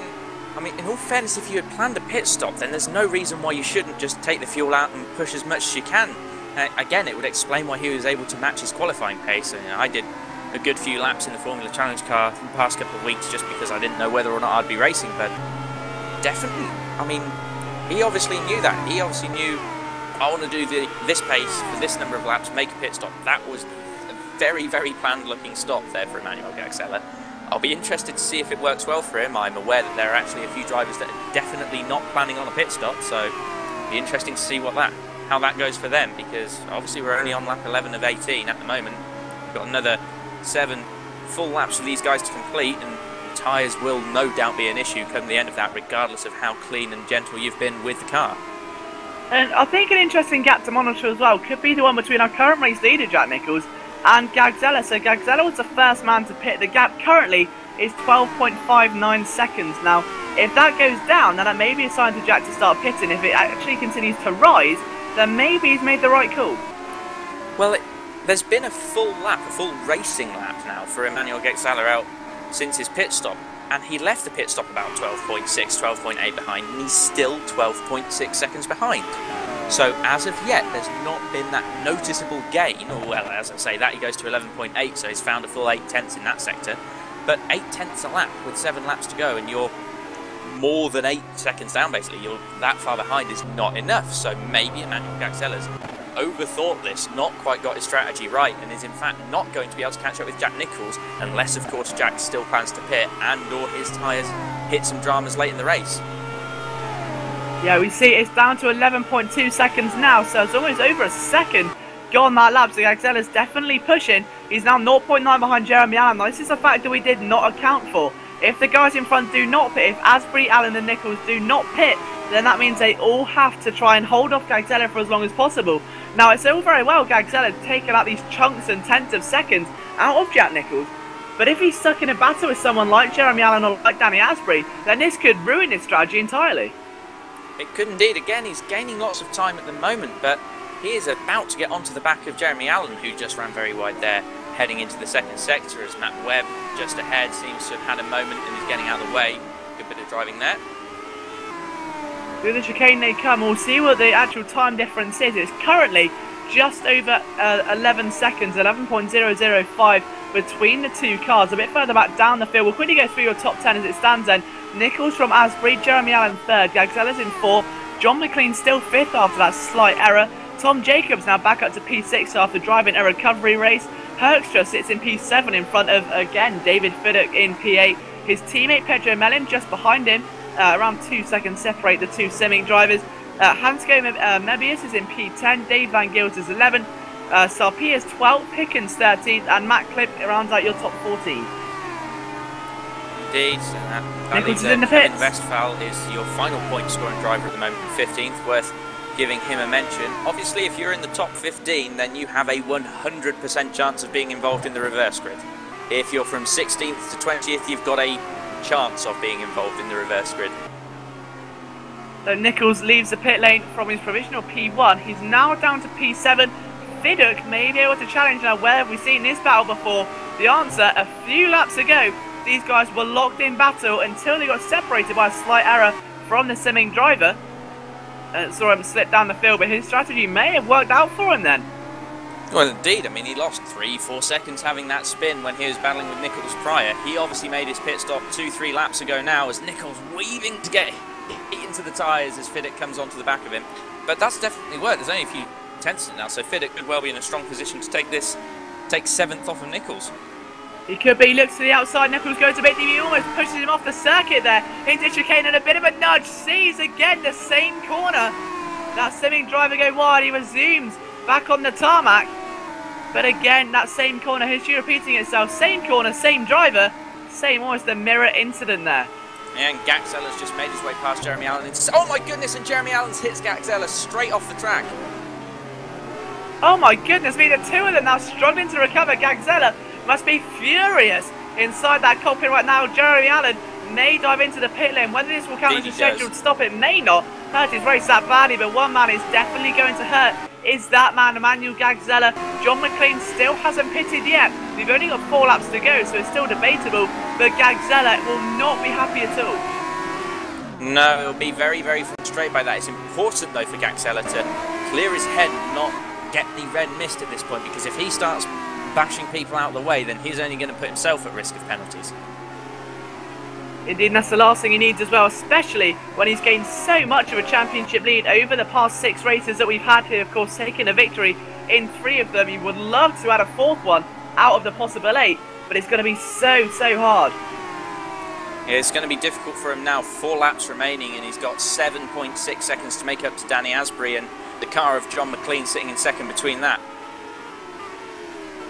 So let's see what these guys can do then. What has Gagzella got left in the tank? We've got 4 laps remaining here, and so much could happen. We've got Jeremy Allen who's still trying to get his race back underway. He's left the pits in P11, so he would love to try and get himself a bit higher up the field than that. But for now, he's around a second away from Mebius again, and Mebius has done very well today. He's seen so much action, but he's still inside that top 10 going strong. Indeed, he's been one of the few, I think it's fair to say, who's just been consistently there in the same sort of position. Everyone else with strategy and spins and this, that and the other have been a bit all over the place, but Hansko Mebius definitely been consistent, and that's playing to his advantage now because he is on for some pretty solid points if he carries on the way he's going. Indeed he will, and of course that'll be such a big boost for the team for WCS as well. Matt Clip's just inside the top 15, and still Kevin Westphal rounds out your points runners. We're going to go through the retirements at the other end of the field. There's been quite a few notable names dropped off, so the latest one was Wayne Reed. We've got Wedekind out as well. Korkala's gone, as has Chris Parr. Benjamin Zerka for the other Logix team. They were looking so strong up there with himself and Kevin both inside the top 15. So tragedy at Logix. William Neron also taking a retirement, as has Matt Clip's teammate Paul Joseph and Jonathan Provost and Franz Schneider. So the rest of the field, all 33 drivers still running, with Brandon Warren being the latter. Making move for second on John McLean. Is he? Not quite. McLean covers off the corner as they get there. Obviously McLean's not really got very much tyre left, but Manuel Gaxella has, well, pretty much the opposite of that. He's got fresh tyres and he is absolutely on a charge. And you've got to wonder as well, Gagzella's only a few tenths away, as you can see, from John McLean, who's a relentless defender. But then we've only got 3 laps to go. Now those 3 laps, Danny Asbury's 5 seconds away. That was 4.8 when these two weren't battling. So I wonder, is this going to be the end for Gagzella? He's gone round the outside now trying to hunt for that P2. He's so desperate to get that 4th victory out of 8 races. He looks again to the inside of the final corner. He's played that so smartly and it's rewarded him greatly. He takes 2nd position. 2 laps left on the clock though. Has he got enough to find 5.3 seconds and catch Danny Asbury? Well, he either needs a mistake from Asbury or to be 2.5 seconds a lap quicker. Asbury at the moment lapping in the 31s, and I don't think Emmanuel's really managed to set a representative time so far. Last lap was a 30.34, and that's definitely not a big enough speed and time difference to catch up to Danny Asbury in just 2 laps. There's also some lap traffic in there for Emmanuel Gaxella. Who's that he's coming up from? I think that is... yeah, it's Snuggs. He's coming up on Snuggs to lap him, and he's just in the way at the moment. Manuel's going to be sitting there hoping that he just dives off the racing line once he gets there and gives him a free passage, but you never know with these guys. Oh, Jack Nicholls has spun! He's come over the crest of the hill under pressure from one of the Optimum sim racing team. Both simming drivers go past. He hit the wall barely. He's got the car going again, but just as I was going to say, the hunter's become the hunted. That hunted has been killed and digested by both of the simming drivers. Indeed, and another one we're saying is so consistent. Hansko Mebius spun again. He's had a couple of spins in the last lap. He's just gone round entering turn 2. Those tyres obviously not feeling particularly great at the moment. He's down in 15th. Lucky for him, he's got a bit of a gap back to Brad Wright, so he should be able to hold on to a point if he can just point it in a straight line from now on. And Fiddix up the inside of Herkstra. The rest of the field just trying to scramble their way around and get into some sort of orchestrated position. Fiddick now leads that small clan of cars. Then just behind him, of course, you've got Whoopi Herkstra, you've got Pedro Mellin, Jack Nicholls, who's trying to recover an 8th position now. He's 2 seconds away, so if these guys keep battling, he won't be that far away at all. With the penultimate lap then, here we go, no, the final lap, I beg your pardon, and Danny Asbury, here he comes. He's got 3 seconds clear of Emmanuel Gagzella, but the question is this going to be enough? I think he's going to be... he's got some traffic coming up in the form of Doug Hilliard and Simon Smith, but I think he's going to be okay. He probably actually on his old tyres doesn't have the overlapping pace to catch up to them on this lap, and whilst Emmanuel is pushing absolutely to the limit behind him, I just don't think it's going to be enough unless Danny Asbury makes a mistake, but he's just been perfect so far this race. You can see Emmanuel literally taking chunks out of Asbury in each corner, so it's going to be close, but I think Danny's got this one wrapped up for the time being. He's only got a few more corners to go, and he's looking so strong. The man who's come from Touring Pro Series into touring cars and into an open wheel scenario. He's had 1 race and he thinks, and he looks so successful. We spoke to him in a post-race interview, and he said he was looking to try and carry on as much momentum as he can as they head towards Hungary. He has achieved every goal he set himself, and beyond that, he comes around the final corner. 1.4 seconds clear. Gagzella surely is not going to have enough momentum, meaning that Danny Asbury will take victory here at the first race of the GPVWC Formula Challenge Round 4 at the Hungarian, followed by championship leader Gagzella, who drives a fantastic race to take another podium. Tom Jacobs, what a great result for Jacobs, was down as low as 9th at one point. A master strategy there for 3rd. John McLean in a great 4th position in front of Dave Fiddick and Pedro Mellin. So Simic, another 5th and 6th place there. Westfall looking right, Clip looking left of Hicken. Hicken's the only one not to have stopped in this race for new tyres, and Westfall's surely going to get him around the outside there, but can he hold on then to 13th from Westfall? I'm not sure. Oh, Hicken's going to try around the outside. He's done it. Fantastic drive. Is Westfall going to get the cut out there? He tries to cut him off in the drag race. Westfall's trying to pull alongside. I think he just got it. Hicken managed that one just about. That is just about as close as you're going to see it get. Hicken takes 12th. Westphal 13th and Clip 14th. Solid points for all three of them, who drove a fantastic race. And yeah, Hansko Mebius is going to get the final point in 15th position, despite having a couple of spins throughout that race. Yeah, so a very mixed race indeed. Then 16th to 20th, the vital positions. Calvin Hermser, Brad Wright, Mike Schroten, Patrick Fogel. So Fogel Motorsports looking pretty strong there. And Jonathan Ockerklint for Optimum Sim Racing. So Optimum again, a very varied weekend for them. Herkstra as high as 7th and his teammate as low as 20th position. Edenis Racing come just behind there with Matt Richards 22nd. Coriala was 23rd in front of Yakonen in 24th. Simon Smith rounded out the top 25, so a much improved race there from him compared to his starting position. Doug Hilliard was 26th, Rick Scott 27th. Matt Webb finished in 28th position in front of James Snuggs. Ollie Woods rounded out your top 30 in front of Williamson and Dave Simmons. And Brandon Warren rounded out your runners for this race. So, Oscar, what a race that was. And obviously that launch control played a massive part in that. Indeed it did. As you saw, more people made the first lap. There was still a bit of, excitement and people spinning off here and there, but more people got to the end of that first lap than I've seen in quite a while here in Formula Challenge. So the launch control put into place, and there's a few people still complaining, but that's sort of to be expected. It definitely made a good difference. Everyone else managed to just get away, that you had those level starts and it allowed for good racing throughout. Absolutely fantastic job from everyone. And also the admins for coming up with what was a very, very simple but also very effective idea. Yeah, exactly, and it's all down to the race admins. They don't really get as much praise as they deserve, so a massive thank you to everyone who's working so hard behind the scenes here at GPVWC. And now we've got kind of the main event and probably the most exciting part of this race weekend, where we have that reverse grid. So before we get to that, I think we'll try and maybe get an interview with a couple of the drivers as they go in towards another quick warm-up session. So we'll see who maybe could be available for a quick interview.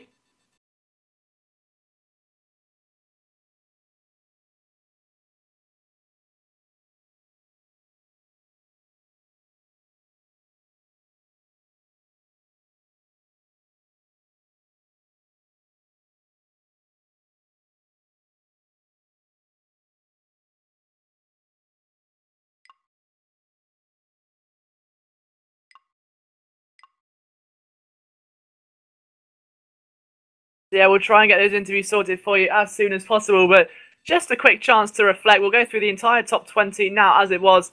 Asprey from Fogel, I know it's all changed on it because they've moved to the next session, so we're quickly moving straight away as soon as the grid gets sorted to the next warm-up session. But what a cool down this must be, especially for Danny Asprey. As you said, he's come from a completely different kind of sim racing environment, got himself into the GPVWC Formula Challenge and taken a great result there for himself and the team, so I'll be ecstatic with that. We'll love to hear from him if we can try and get a word with him a bit later on. Of course, the American came 13th and 5th place in his opening round in Australia, so it's looking like he could very well be a force to be reckoned with here in the Formula Challenge.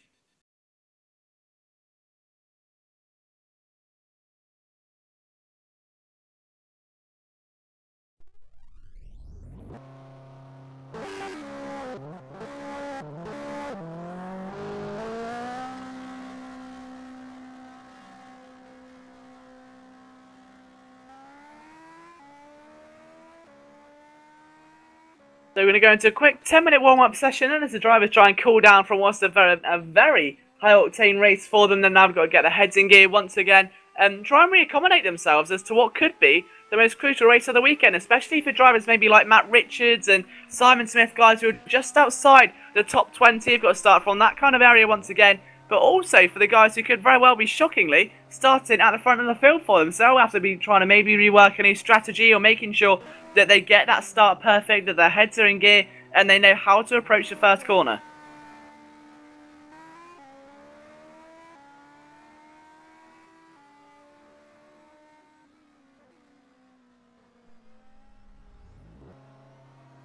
Well then, whilst we're waiting to see if anyone's going to hop in for an interview, actually have a number for the reverse grid in race 2 now.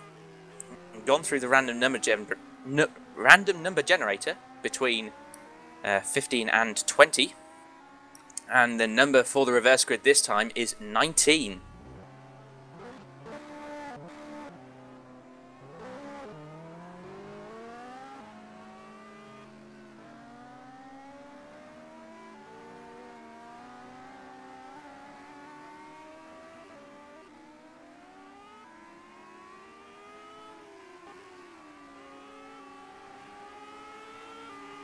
I believe also quickly, and we've got a quick interview with John Hicken if he's available, so we'll try and get that sorted out as soon as possible. So, John, are you with us?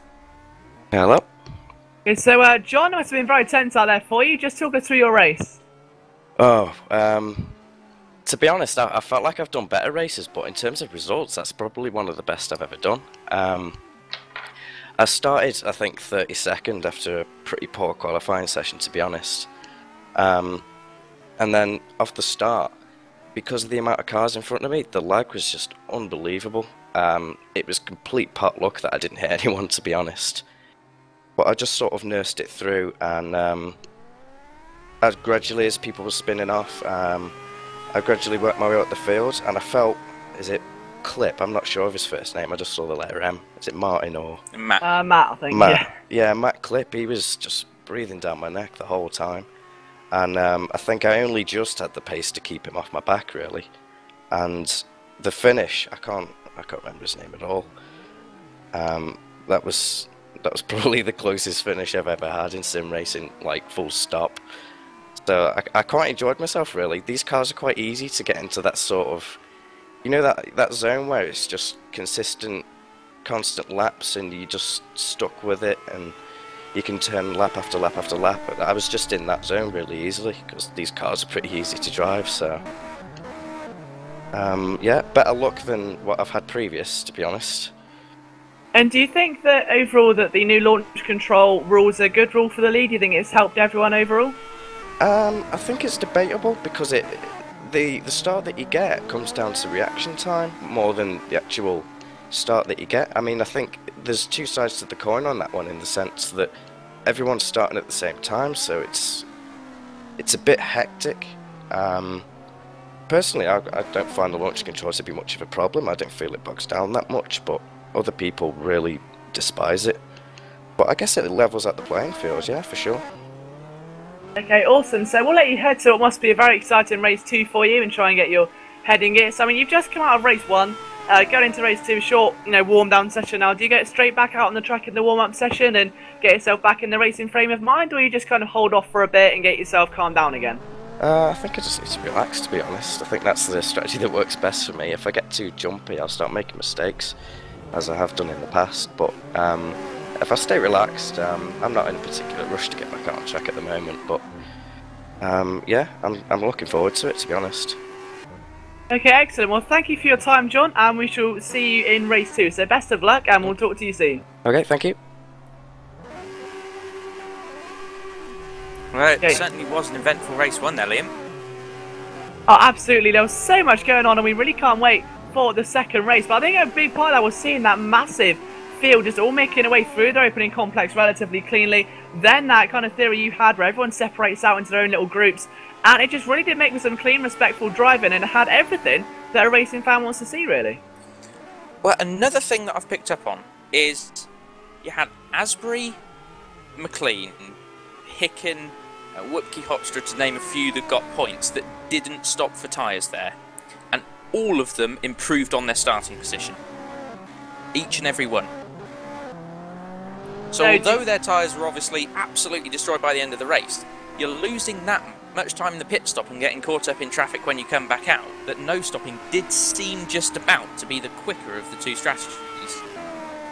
But do you think that maybe then for the next race people could be considering not stopping at all? I mean, especially with people like Gagzella who love to push their tyres to the limits and ride that kind of edge between disaster and absolute elation. Do you think they're going to be maybe trying to manage their tyres a little bit better as opposed to fastest sector after fastest sector? I would think so. I'm probably going to say that now the majority will try and move to a no stop.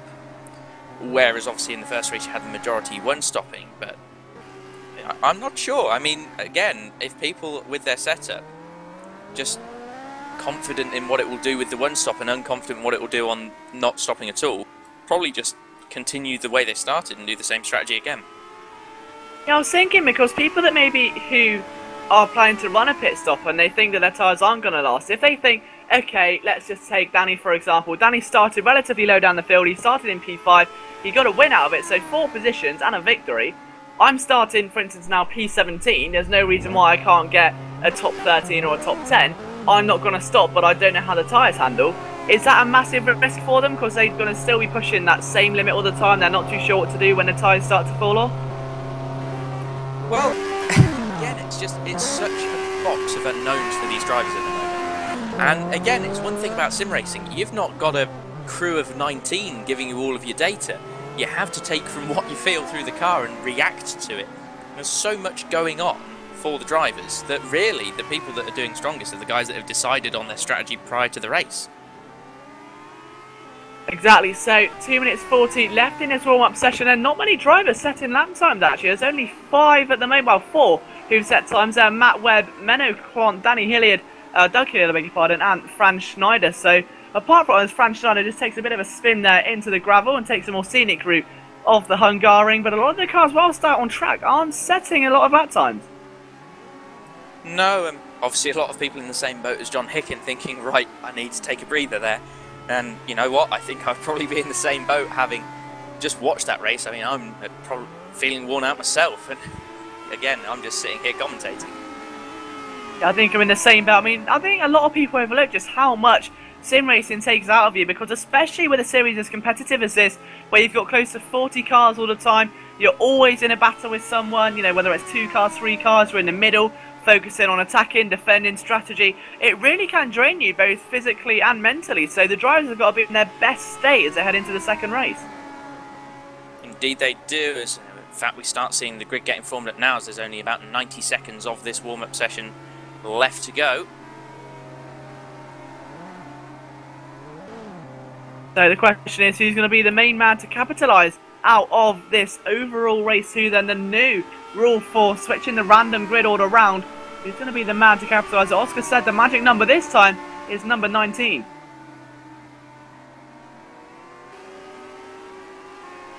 So Thomas Coriala also just sets a lap time there for 1:30.549. Pedro Mellin back out on the circuit as well, setting a lap time. The times are looking maybe a little bit slower than they were last time round. Maybe you guys are trying to take it a bit easier now. And it's all very well trying to get yourself all calmed down and everything, but if you're too calm when you sit on those grid spots, you wait for those 4 red lights and you get going, it's so easy. The slightest lapse of concentration can see you miss your start.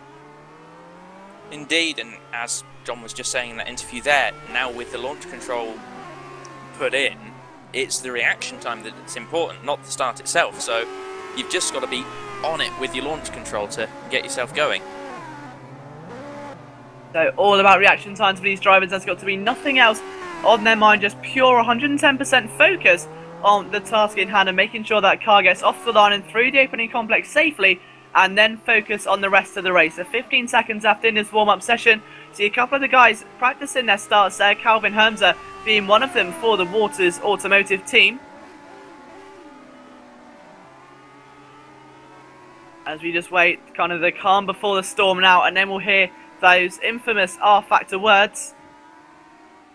They're being belted out at an unbelievable volume. I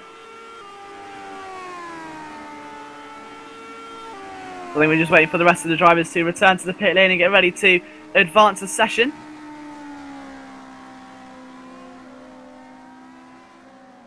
Indeed, so probably going to see a few people just finishing their races now. Yeah, driver's been kicked apparently, so a few people suffering from disconnects and timeouts here and there, so just going to have a couple of minutes waiting to see if people can actually get back into the server. And it's always a bit disheartening, isn't it, for a driver, especially if you've got yourself in a good position for the race and you lag out just before, you've got to build up all that adrenaline trying to get back into the server before it locks, and it really can, especially even if you do make it back into the server and get your grid position, it can get you in a slightly more adrenaline-filled mind state or a slightly more aggressive one because you're a bit, you know, angry or confused and all those things going around in your head about the server, and you're not fully focused on the task in hand. No, and there's been a lot of people suffering from, shall we say, somewhat aggressive frustration due to server issues, but it's one of those things that is to be expected when you've got fields as big as this in R-Factor. And when you consider there's the RFE plugin and there's all sorts of other stuff cracking on at the same time, it's just to be expected, and there's not a lot guys can do about it. Yeah, and that's unfortunately one of the downsides to sim racing, so hopefully they can all rejoin the session once again and we can get this race going. So currently we're looking at a field of around 40 drivers who are going to be taking part. So again, a massive field. Eric Tveit has joined this session. He didn't compete in race 1, but one of the hotshot young rookies. I think he's only about 14 years old and really looking to try and make an impression here for Ice Cold Racing. Indeed, there's a lot of, well, rookies, as you would put it, in the league, and that's what the league's for. It's for rookies, so they're all doing well. I mean, that last race is probably one of the better races that we've seen this season in terms of action and outright clean driving between drivers. Yeah, and it really did feel like a feeder series race as well. It wasn't like there were guys pulling away here, there, and everywhere. The lead was always hotly contested, despite Gagzella, flying away with it in the opening stint. It did come back to haunt him, and that is the beauty of this Formula Challenge series. You just never know who might end up on that top step of the podium. Indeed, and it looked for a while there as though that one-stop strategy was going to be perfect for him. But again, just too much racing, too much traffic, and it didn't go his way. Yeah, I mean, I wonder as well, if we're going to see a sign of things to come in, perhaps maybe the Super League or Super Cup races in just a couple of days, do you think that the drivers from those leagues will be watching eagerly here and seeing what the best strategy is? I know the races are a lot longer, but can they take any positive signs from this sort of series? Well, I know I'm watching it with great interest. I'm driving myself tomorrow. Non-essential personnel leave the grid now. The data that you get from all of these cars is valuable in some way to the group of cars above. So having a look, seeing how people are coping with tyre wear and how big of a difference it's making to outright lap times is definitely something that people will be watching at the moment. And how's your practice gone then for your race tomorrow night? Practice so far has been very, very positive, and I mean, the way this track is, I think everyone's struggling with tyres, and the problem is that you need to have the car sliding quite a bit to save the fronts, because the fronts are what go. And it's causing a few issues for some drivers, and other drivers are finding it a lot better. So it'll be interesting to see, and I'm looking forward to it. I'd like to have as much success as I did at A1 Ring, but you just never know, it might not go my way, it might. That's all for tomorrow.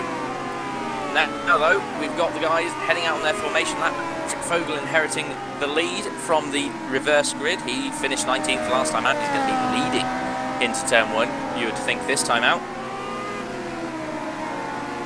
Eden Fogel looked so strong earlier in qualifying as well, so I'll quickly run through the top 15 or so for this race while they're on the formation lap then.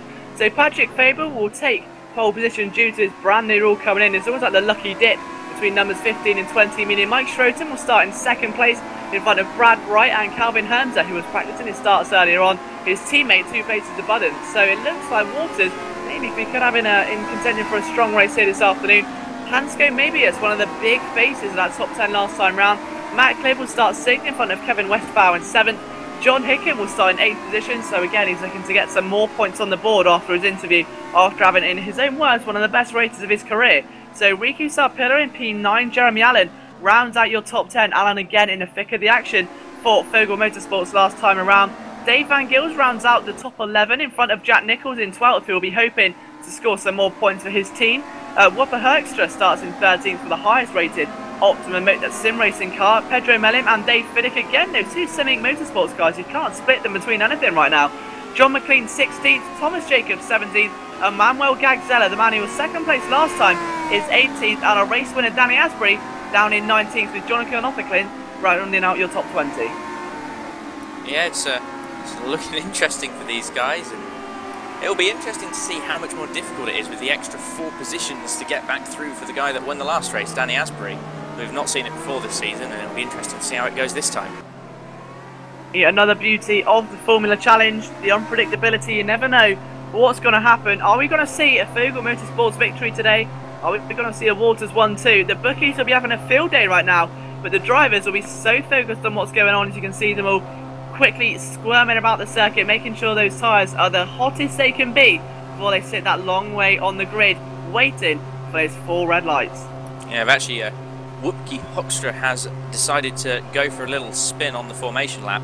He's going to have to poodle around at the back and retake position, well, as he comes to the grid, I'd imagine. And actually, we've got the guys on pole already there, and still got people at the back filtering through the final couple of corners. Shows you just how big the grid is for this Formula Challenge League here at GPVWC. It does indeed. You can see the smoke starting to rise towards the back of the field.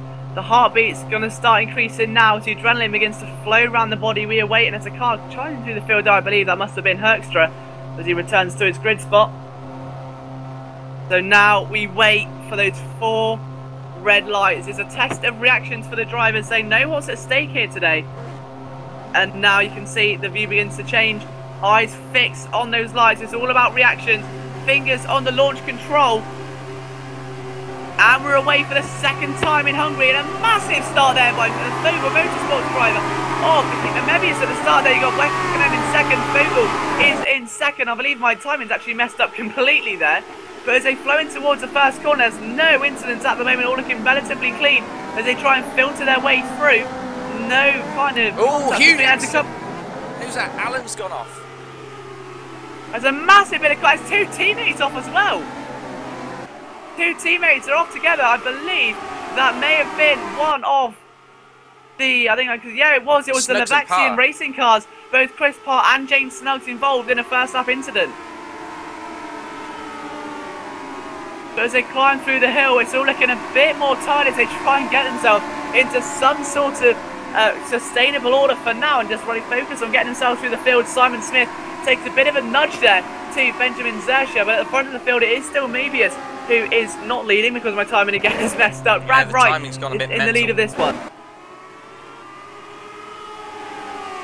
Looks about right. It looks like it was only Hansko that was basically out of position with the start, and actually we've had Brad Wright take the lead from Fogel with all of that going on behind them.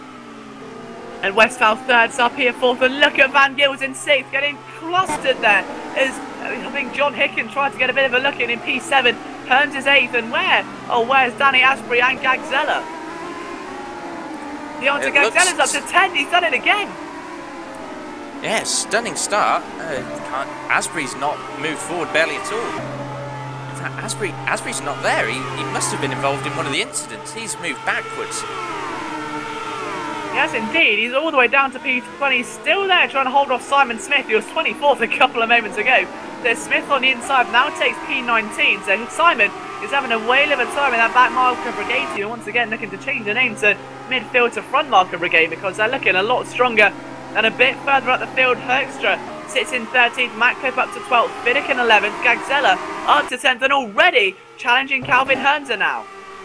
Indeed he is, and Gagzella just gets so much pace out of these cars. And passing through there, is he going to manage it? He's not going to have the right line here, and Chris Hearnser's going to dive through and go wide. That's opened the door for Gagzella. Doesn't need any more giving than that. Gagzella will go straight through. Up another position into 8th already. Fantastic start there from Gagzella, and now he's going to be right on the back of John Hicken. He's done it before here in the second race.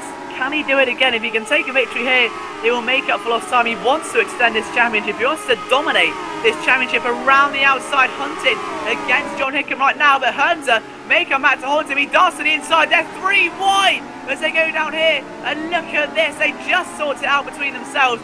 David Fiddock's trying to get in amongst it as well, but Gagzella's somehow done it again. This is stupendous to watch.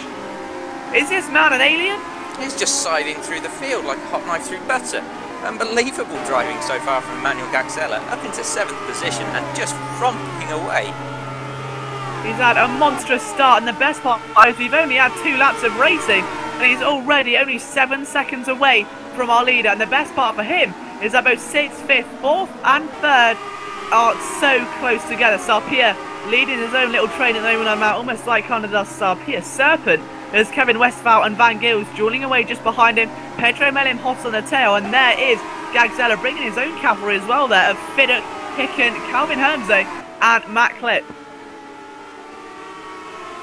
Indeed, I mean, these guys actually, considering how hard they're battling this early in the race, doing a good job not to take each other out. I mean, it's been so close racing already. Normally you kind of get this stuff in the last couple of laps when it's times of desperation, you want to get that extra couple of points. But now, these drivers are leaving it all out on the tarmac. It's fantastic to watch. It is indeed. We're seeing a few drivers run wide further back. Just saw Jonathan Northcliffe have a moment going into the chicane. He's got Simon Smith on his tail now. Simon Smith up into 19th position again. Simon sort of had a bit of a skill for making starts and pushing himself forward, but not really managing to make enough of it come the end. We'll be looking to try and change that stereotype here today, though, as again he has a look on the inside of the rear end of Jonathan Ockcliffe. Again, another touring car driver looking to maybe change it, as Danny Asprey did a couple moments ago, and change his fortunes in the world of open wheel racing. Gagzella sets the fastest lap in P6. He's overtaken Fidduck. He's now into P6. Well, P7 as the timings went wrong. He's battling with Pedro Mellin, that must be why. And he's right up on this battle, and that's be such an intimidator for both Mellin. You've got Kevin Westphal and Van Gils all trying to duel away. There from Gagzella, and he's got punted round by Pedro. And Pedro comes back to haunt him. He's in the wall. Just look at the cluster of cars going to come and swarm him now. He's down to P9. He's not going to take any of that for an answer, though. He's trying to fight back now against the likes of Calvin Hermser, who's going to try and look around the outside. Gagzella holds him off for now, but they're like a hungry pack of dogs trying to hunt him down. They're all going mental behind him. I think they're all just going mental, trying to get positions off each other, as Hook's just looking left and right to get past Higgin for 10th position. And Higgin made a huge mistake there, just not hitting any of the apexes in the chicane. Clip's going to get him as well, down to 12th there for Higgin, but Clip's gone wide. Going to grab 11th back straight away. And I'm not sure what the deal is with Simic here, but it's almost like they're glued together, because whenever we check up on them, they're right behind each other. And once again, the same story applies. Pedro Mellin is in 6th, David Fidduck is in P7. You cannot separate these two drivers. They're just attached by an elastic band, and it sometimes gets a bit stretchier than others when, say, Pedro has a spin or something. But you are right, these guys end up together pretty much every time they're out on track, whether it be qualifying, the race, or even just warm-up sessions. They're right there, same pace, fantastic teammates presumably if they're this consistent and equal with each other. Yeah, you've got to think as well that this could be why they're being so successful in terms of the Teams Championship. They're currently P3, they got some massive points last time around, once again looking to be very strong here. Gagzella's behind them though, trying to get revenge perhaps on Pedro Mellin, and then he's got to get past that long cluster of cars of Van Gils, Westphal, who's trying his damnedest to hold up P4 for now. Going a bit wide though as they climb the hill. I wonder if he's going to get punished. I think he's just about held that inside line for a bit longer, but Van Gils definitely looking to apply the pressure. A bit further behind as well, you've got Hermser in his own little world, but I've just noticed we've had quite a few retirements since we've last checked up. So Jeremy Allen and Ollie Woods both out of the race, as is Mebius, one of the kind of camera stars of last time. Dave Simmons, John McLean and Coriala, all our current retirements. Our race winner from last time, Danny Asprey, took a retirement. You were correct there, Oscar, he's now out of the race. Chris Parr for Levaxian Racing also out, along with his teammate James Snuggs, Thomas Jacobs and also Jack Nichols. So unfortunately no points for Jack this time round, but compared to last time we've still got 31 cars left, but a massive attrition rate. Indeed. Another thing to mention, Thomas Coriola, 4th round with no points scored.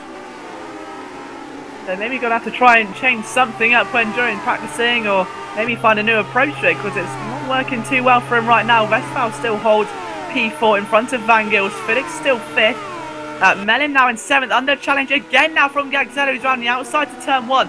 Can he make it stick this time? Mellin was relentless on defending last time. Gagzella, he's cheeky, goes for the cutback and will now have the outside line for the next corner though. And I imagine with the pace that Gagzella's got, he's going to get that one done. Oh, but he's gone wide! Pedro not allowing himself to be intimidated here by Gagzella. Absolutely holding on for dear life. Heroic stuff there by the Simic Motorsports driver, and you can see Gagzella must be getting a bit frustrated now, trying to look at every avenue to park that car through, and he just can't quite get the momentum there. Mellin is doing a fantastic job at defending. Oh, a bit of a wiggle there for Gagzella. That's the second time I've seen him have a bit of a wiggle here today, and maybe, just maybe, pushing his tires a bit hard and starting to get inside his own head now. He's starting to lose it a little bit. Indeed, frustration is the one thing that he cannot afford to have get the better of him at this stage in the race, because frustration is what leads to spins, and spins lead to your wheels being up somewhere in the crowd, and that's not what Emmanuel's going to want from this one as he looks to the inside, and he's definitely not going to get it from that far back, Emmanuel. He's going to try and pull alongside though. He's carried a bit more momentum as they go into the penultimate corner, and again Mellin retains that inside line, will not let him through at all, and Gagzella's having to maybe try and think outside the box and rewrite his own playbook here, because he's surely running out of ideas of where to overtake.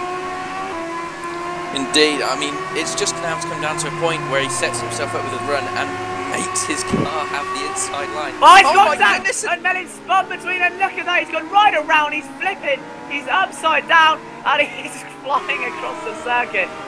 And there must be signs of utter despair in the Simming Motorsports garage right now, but he flung across the track the entire straight upside down there. I wonder what the after effects are going to be on Emmanuel Gagzella's car, or potentially his race afterwards, because that could very well result in a penalty.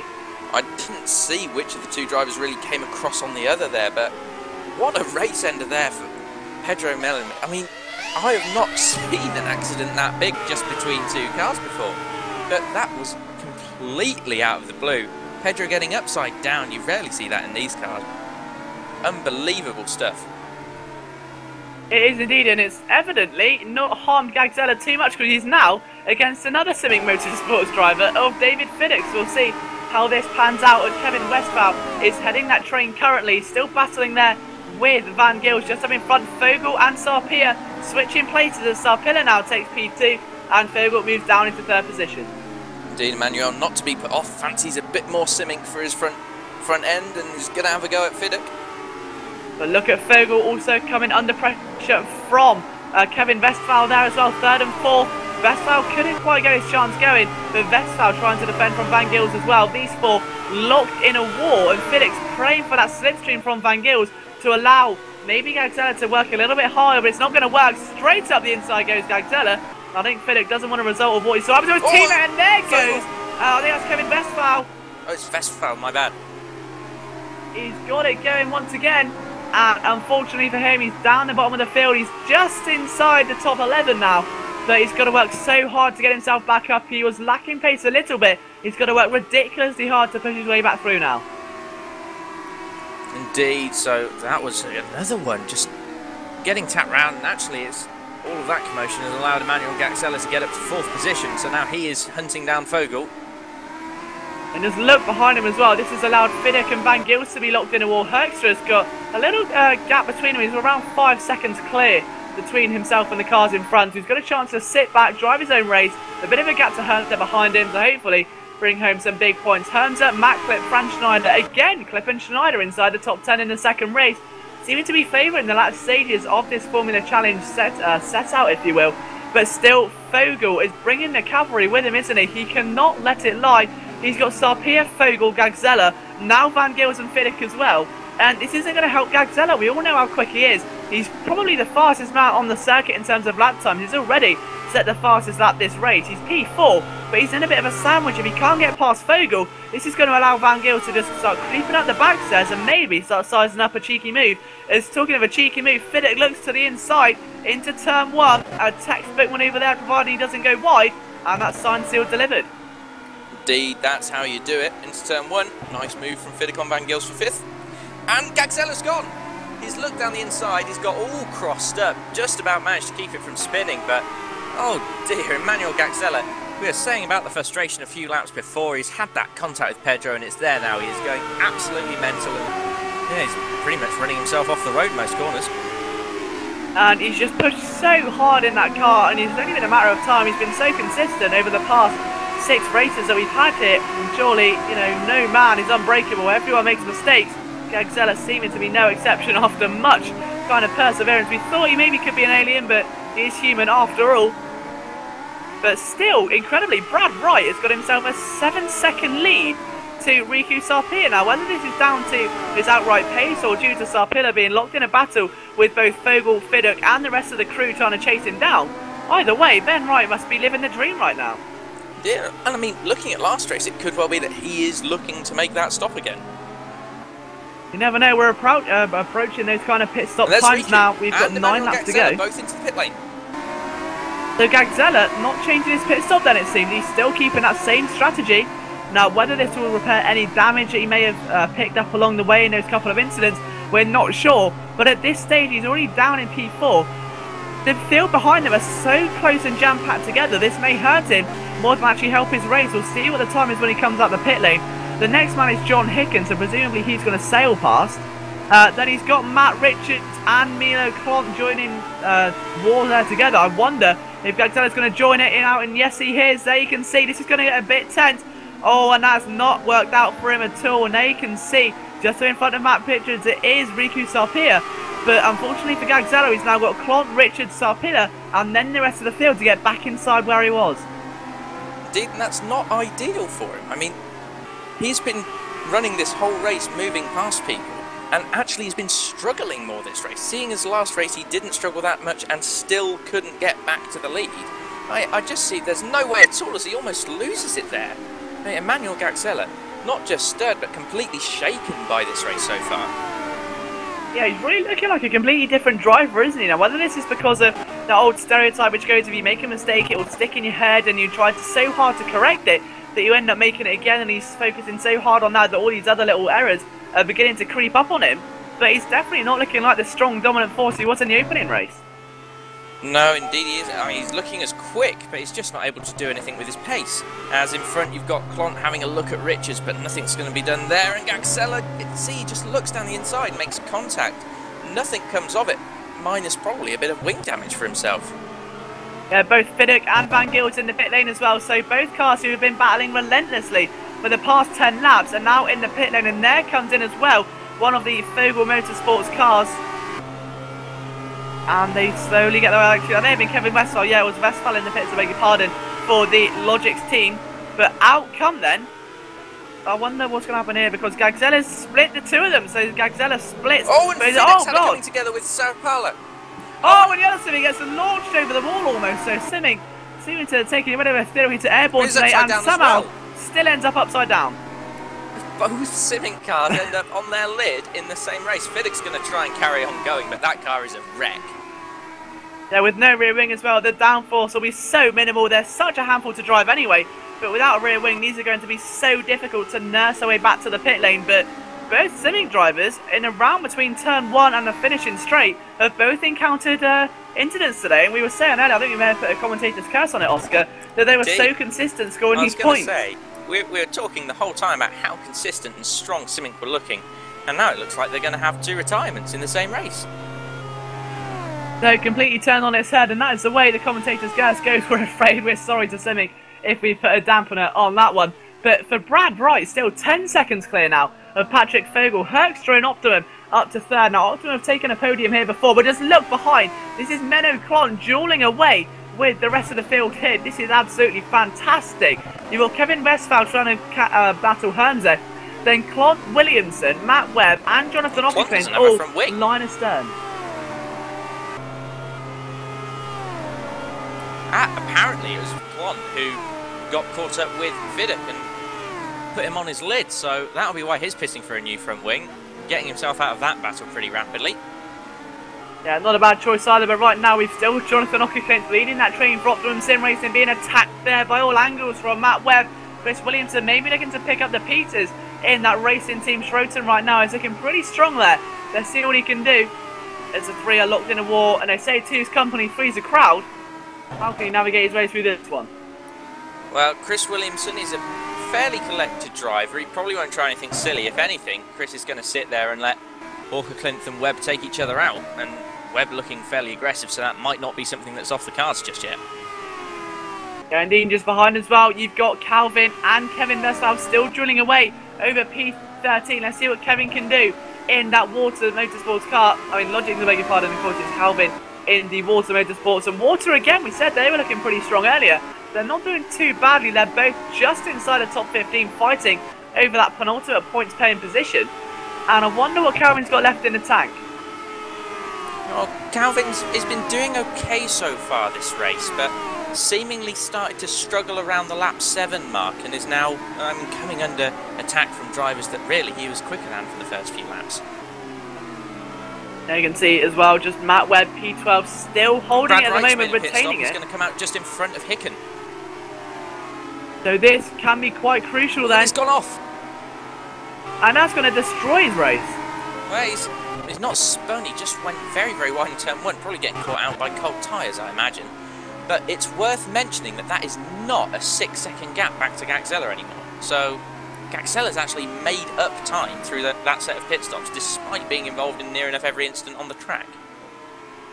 Yeah, and he's still remarkably in P7 as well, so still going strong. Sarpilla in 8th. We'll quickly run down your top 10, which has been very much shaken. So Patrick Fogel leads the Fogel Motorsports in front of Wupke Herkstra. Franz Schneider in 3rd, Matt Klipp 4th. So a good job there for Matt Klipp. Brad Wright and John Hicken now, the 2 teammates in 5th and 6th. Not teammates. Emmanuel Gaxella in 7th, Sarpilla 8th, Van Gils 9th, and Paul Joseph for the Royal Blue rounds out your top 10. So the Royal Blue team again, they're currently P10, and I wonder actually where the other one's gone. I've lost it as I've said that now. Indeed, massive battle now. Webb's past Aukerklint, and that's going to leave Williamson the door open. And then you've got, yeah, they've got Herms and Westphal right behind, so big battle going on towards the back of the points-paying positions at the moment.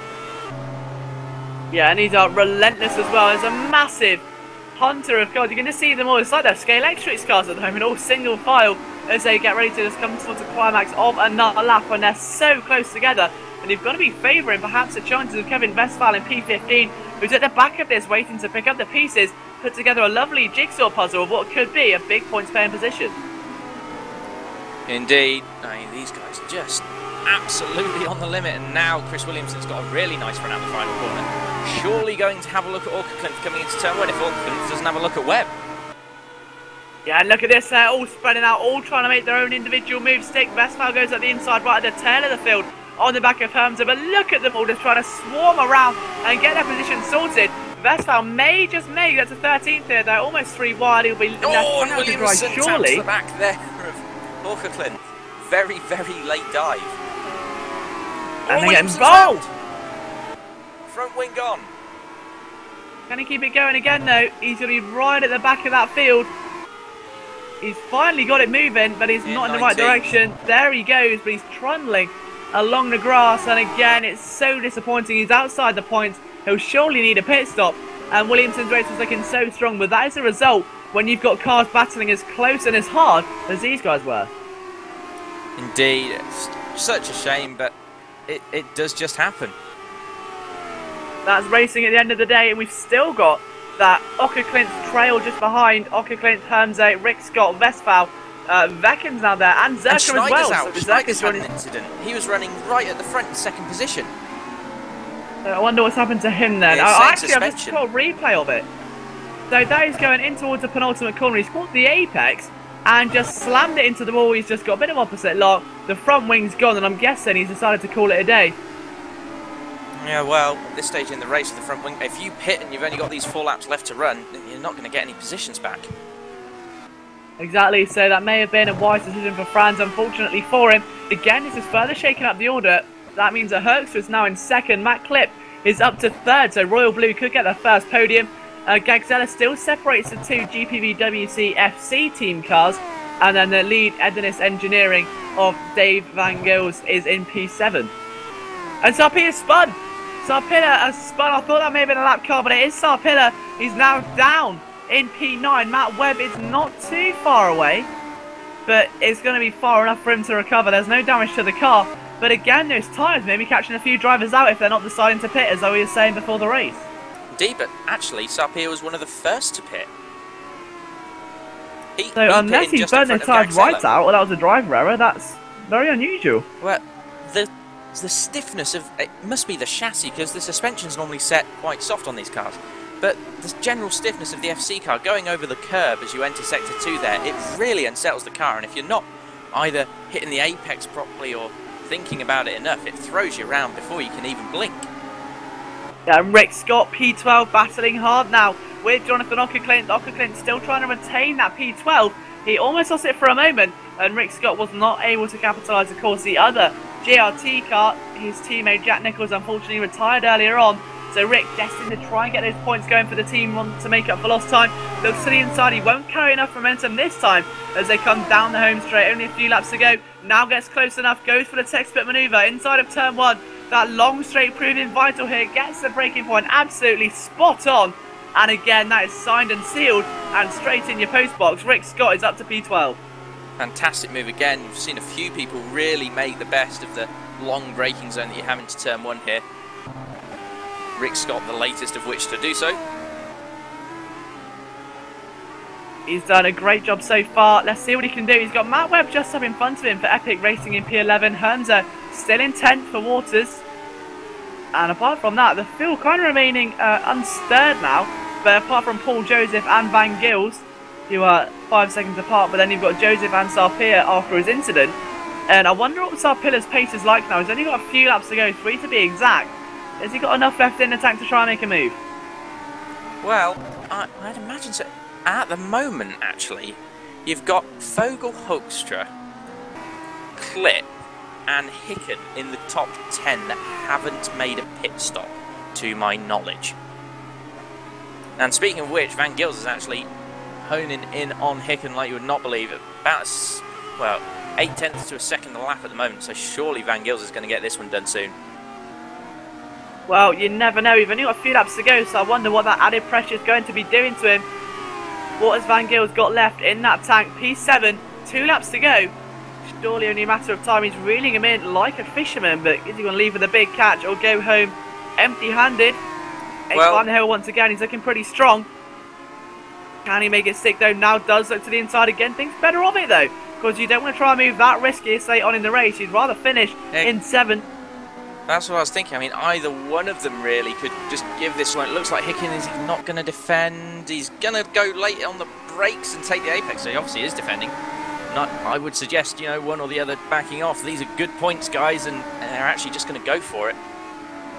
You know, they're racing drivers. That's what happens here in the Formula Challenge. They're so hungry to prove themselves and be worthy of maybe a Super Cup or a Super League drive next season. But it's so hard to do so. I mean, they really want to try and conserve and get the most points possible, but at the same time, it's racing instinct, isn't it, to just go for that bit more. You've got just over a lap to go. You want that extra points position. Indeed, and I mean, they should, provided they're not taking each other off, hold these positions, you know, one way round or another. They're going to have 1 lap to go at the line, and Hicken's still ahead, but Van Gils, no, dearie me. Massive, massive contact there. Both of them nearly lost it. And they really are going hammer and tongue, aren't they? So back up the inside then will go Van Gils. I wonder if he can make a signal. Oh, and it's a bit of a spin there. And that almost escalated very quickly. But they somehow keep it going. Not go for it like that now. You've got points on the table, guys. Sarpilla's only just up the road as well. He's only around 1.5 seconds away along with Paul Joseph. Yeah, those two would not wait for a minute to take these positions off them, so got to be careful, Hicken and Van Gils. I wonder, I think this battle may have come to a close now. They may have just kind of realised the error of their ways, but no, evidently not. Dave Van Gils going to go for it once again on Hicken. He thinks it's now or never into the chicane, and no, he does sensibly back out, but he's right, getting a nice view of that rear end there of John Hicken. He's looking so back up to the close front and personal. briefly, Fogel's about to come through the last couple of corners to take a, well, pole to the end victory. He started on pole position with that reverse grid, and he's going to make the most of it and take the win.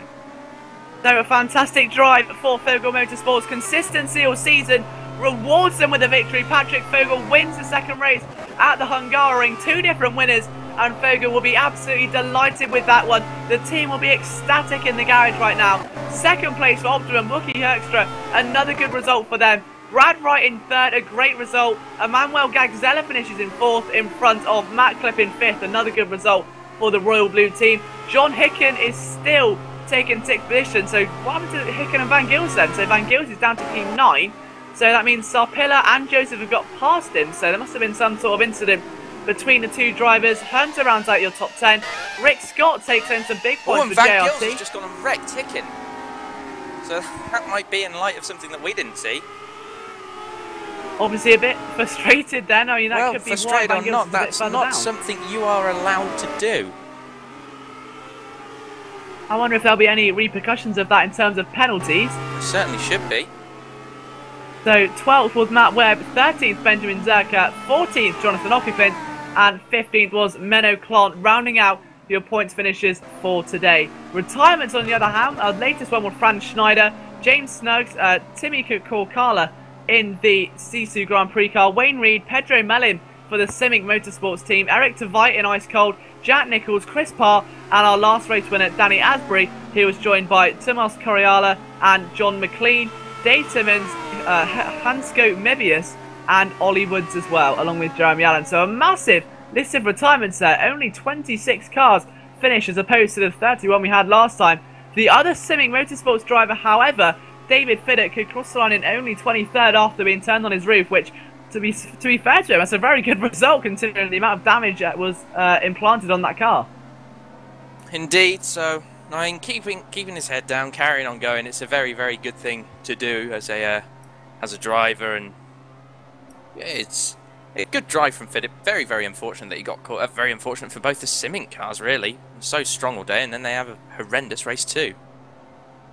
Yeah, indeed. So it's interview time once again here in the GPVWC booth. We'll try and get as many drivers in as you can, so we can get some great views on the events which have occurred, and get their views, what's worked well for them, what hasn't, and of course looking forward to the Spanish Grand Prix in a couple of weeks. But for now, I mean, Oscar, is there a particular driver that stood out for you this race weekend over both races? Well, I've got to give a shout out to my driver, John Hicken. Fantastic runs from him there. But I'm probably going to have to say, Wupke Hoekstra, he's had the best set of results here. I think he's probably taken the most points from the round. So, for me, he wasn't the quickest, but in terms of strategy, in terms of, he qualified 19th and he had 9th and 2nd, that's fantastic. Obviously, you've still got Emmanuel Gaxeller. I was a bit disappointed in just how aggressive he got at points in the second race, but you cannot deny the guy for his outright speed. Stunning pace in race 1, and he had a good crack in race 2, just with far too many mistakes along the way. Yeah, I think we've learned a lot about Gaxeller today, that he isn't kind of on this unbreakable force that you cannot penetrate at all. He can be beaten, and he is vulnerable to making mistakes. So it's not like it's the end of the world, as we have got some drivers to interview now, so quickly bring as many of those up. So I think we'll start with the race 1 winner and find out what happened in race 2, Mr. Danny Asbury. So if we can quickly get a word with Danny, and hopefully bring him into the chat room.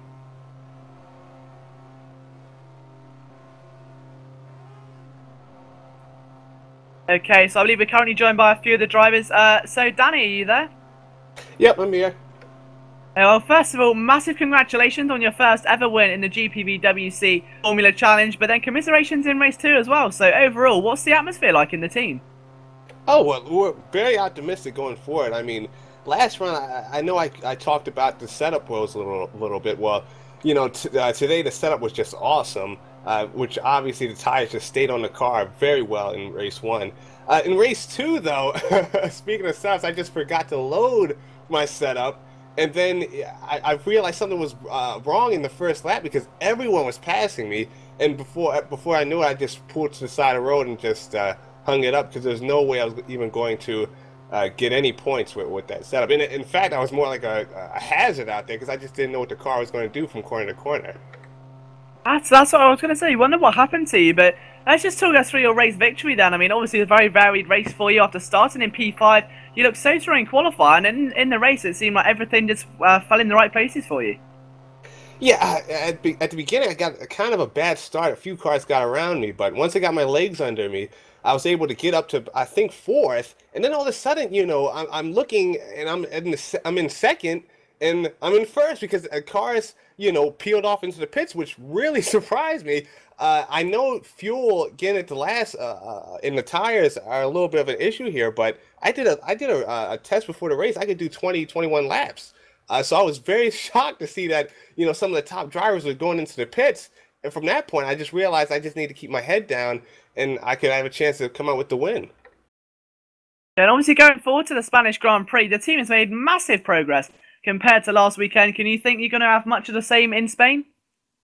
Well, we do want to work on the quality pace a little bit because, at the end of the day, we were about 8/10 off of Gaxeller's pole time, and that's simply just too big of a gap. I mean, if we can just get the quality pace down, I think we've got a good race set up, and yeah, I expect that we can continue, maybe just get a little bit more consistent results from here. Okay, excellent. Well, thanks for your time, Danny. We'll let you go and celebrate your victory, and we shall talk to you next race in 2 weeks. Thank you. Thanks for having me on, and yeah, awesome to win. Okay, congratulations. So we've got another couple of drivers in with us today. First of all, I think we'll go to Mr. John Hicken. So, John, very eventful second race for you there today, and you said you were going to look forward and try and get some more points. You're right in the thick of the action, it seemed. Oh, it's still sinking in, to be honest with you. It was quite a calm, confident drive for me, but like looking back at it, I'm just kind of, my palms are still sweaty, put it that way. I'm not the quickest of drivers, and I guess my quality time showed that, qualifying in 32nd position. But to finish 12th and 6th I'm absolutely blown away, to be perfectly honest with you. I'm really happy that I've got some really good point scores for the team, considering I'm the only driver on there at the moment. I'm blown away, mate. I can't speak really. I can't really recall much of the race because it was all just a blur. I do remember on the last lap, though, there was a bit of a incident with, is it David Van Gils? I was going to ask you, what went on there with Van Gils? Because he didn't seem best pleased, shall we say, after the race. Well, to be perfectly honest with you, I don't know what his problem was. I was perfectly happy to let him through because I didn't want to mess anything up. Like when he was fighting for me with me on the last lap, I think did he get past me on the penultimate lap? I can't remember. Briefly, yes. I think he got past me at one point, and then I got back past him because he might have made a small mistake. But he pulled in front of me after the chicane on that left-hander, and not that one, the left-hander coming onto the. I can't describe it, but he came in front of me really sharply, and I don't quite know why. Maybe he was trying to assert his authority or something, but he ended up clipping his rear left and spinning round, and it's no skin off my nose, just spinning round and carry on if he's going to act like that, to be perfectly honest with you. Because I wasn't in it to be aggressive from the start. I was in it to make a one-stop work and drive, cool, calm, collected, and that's what I feel like I did do. Oh, a one-stop? I didn't see you take any. Oh, no, yeah, that's right, sorry. I'm thinking of Formula 1. I was out to make like a no-stopper work from the start, so because it worked for the first race and it damn well worked for this one. So I'm really pleased with my performance, to be honest with you. I mean, obviously I'd like to thank you, Oscar, because you put me on the team, but I'd like to thank Jake as well and Dennis. You guys know what I've been through, so yeah. I'm still a new guy, really. So I'm still finding my feet, and I'm so blown away with the result of this race, to be honest, because my pace was so poor. 6th and 12th, no one would be upset with that. Yourself, obviously, absolutely delighted. And we're, almost definitely going to be seeing you next time out in Spain, where hopefully you can be in those sort of positions again. Oh, God, I hope so. Thank you. And got one person left in here to, shall we say, give us a view from the back, and that's Simon Smith. A view from the back? Yes, indeed. Well, what are you implying? You were very high up for a while in race 1. And 2, actually, for a little bit while. Yeah. My problem was, as we discovered in practice, was I drive, obviously, with a gamepad, and it's very abrasive on the tyres because you're not particularly smooth when you're going around the corners. So my tyres would only last 12 laps, which meant either toddle round at 5 or 6 seconds off the pace, which when you're already 5 seconds off the pace, be it pointless, or just go hell for leather and have to stop. So on each race, race 1, I think I was up into 16th, and race 2 I was in 17th. No, I was in 16th again when I had to come in for the pits. It was just in race 2 I was back into 22nd or 21st, and stupidly on the penultimate corner, just got on the curb, done the most clumsiest pirouette into the barrier and lost my front wing on the tiniest tap. And when you just go, Mwah! But the pits still were right there, so I just trundled in and brought it home second last. But no wooden spoons for me today, so I'll take whatever positive I can have. Yeah, but all things considered, I mean, obviously, you're doing pretty good at the moment. I mean, every race you've been in so far actually moved forward at some point or another. You've been able to, your race pace moves you forward at the start, so that's got to be a positive. I've never been a one-lap person. I find it really, it's a real art to be able to turn on those extra couple of temps and go faster than what you can do compared to everyone else, whereas I'm more about getting into a rhythm and being consistent. So I think my gap between qualifying pace and race pace is a lot smaller compared to other drivers, and that combined with careful, catchy monkey, I think especially in this formula, pays dividends. But we'll see going forward. I guess one possibly for you to look forward to as a controller driver, and you can correct me if I'm wrong here, is Monaco, because you've obviously got quite a lot of just 90-degree and 180-degree corners to contend with there. Yep, and Singapore. I'll take my chances on those. But I think you can... Yeah, in theory, it should be better, but then you're reliant on me actually being able to control the thing first before that will actually Very true, work. but that said, should you get points, can we be expecting tears of joy from said Simon Smith? I think we'll be having a big TeamSpeak party with alcohol and custard. It sounds perfect, so we can only keep our fingers crossed for the races that are going to suit you with the controller a bit more then. But I think points, I saw a pig up there earlier. It's looking pretty. Yeah, indeed. Well, thank you very much for joining us in the commentary box today, Simon. Thanks for having me. Just about rounds out all of our interviews. Indeed it does. So massive thank you to all of our drivers for coming in today, and also to our cameraman Simon Mellowish for rocking the cameras for us this evening. I'm sure he did a great job. And also thanks to Oscar for joining me in the commentary box, and to everyone who's raced here tonight, and to the viewers watching as well. So I think I've probably thanked everyone possibly ever. So Oscar, final thoughts on the weekend? Well, just the new rules, everyone today, general quality of driving, massive improvement. The new rules work. That's the bottom line, because we saw some clean starts. In fact, we saw 2 clean starts in a row, so miracles do happen when you include launch control. Let's just hope that they can carry it on to the next few rounds, because that was fantastic to watch and I thoroughly enjoyed commentating on it. Yeah, same here. So from myself, Liam Jenkins, and my co-commentator, Oscar Hardwick, we will see you in 2 weeks' time on the 23rd of April for the Spanish Grand Prix. So thank you very much for watching, and enjoy the rest of your GPVWC action this week. Goodbye for now.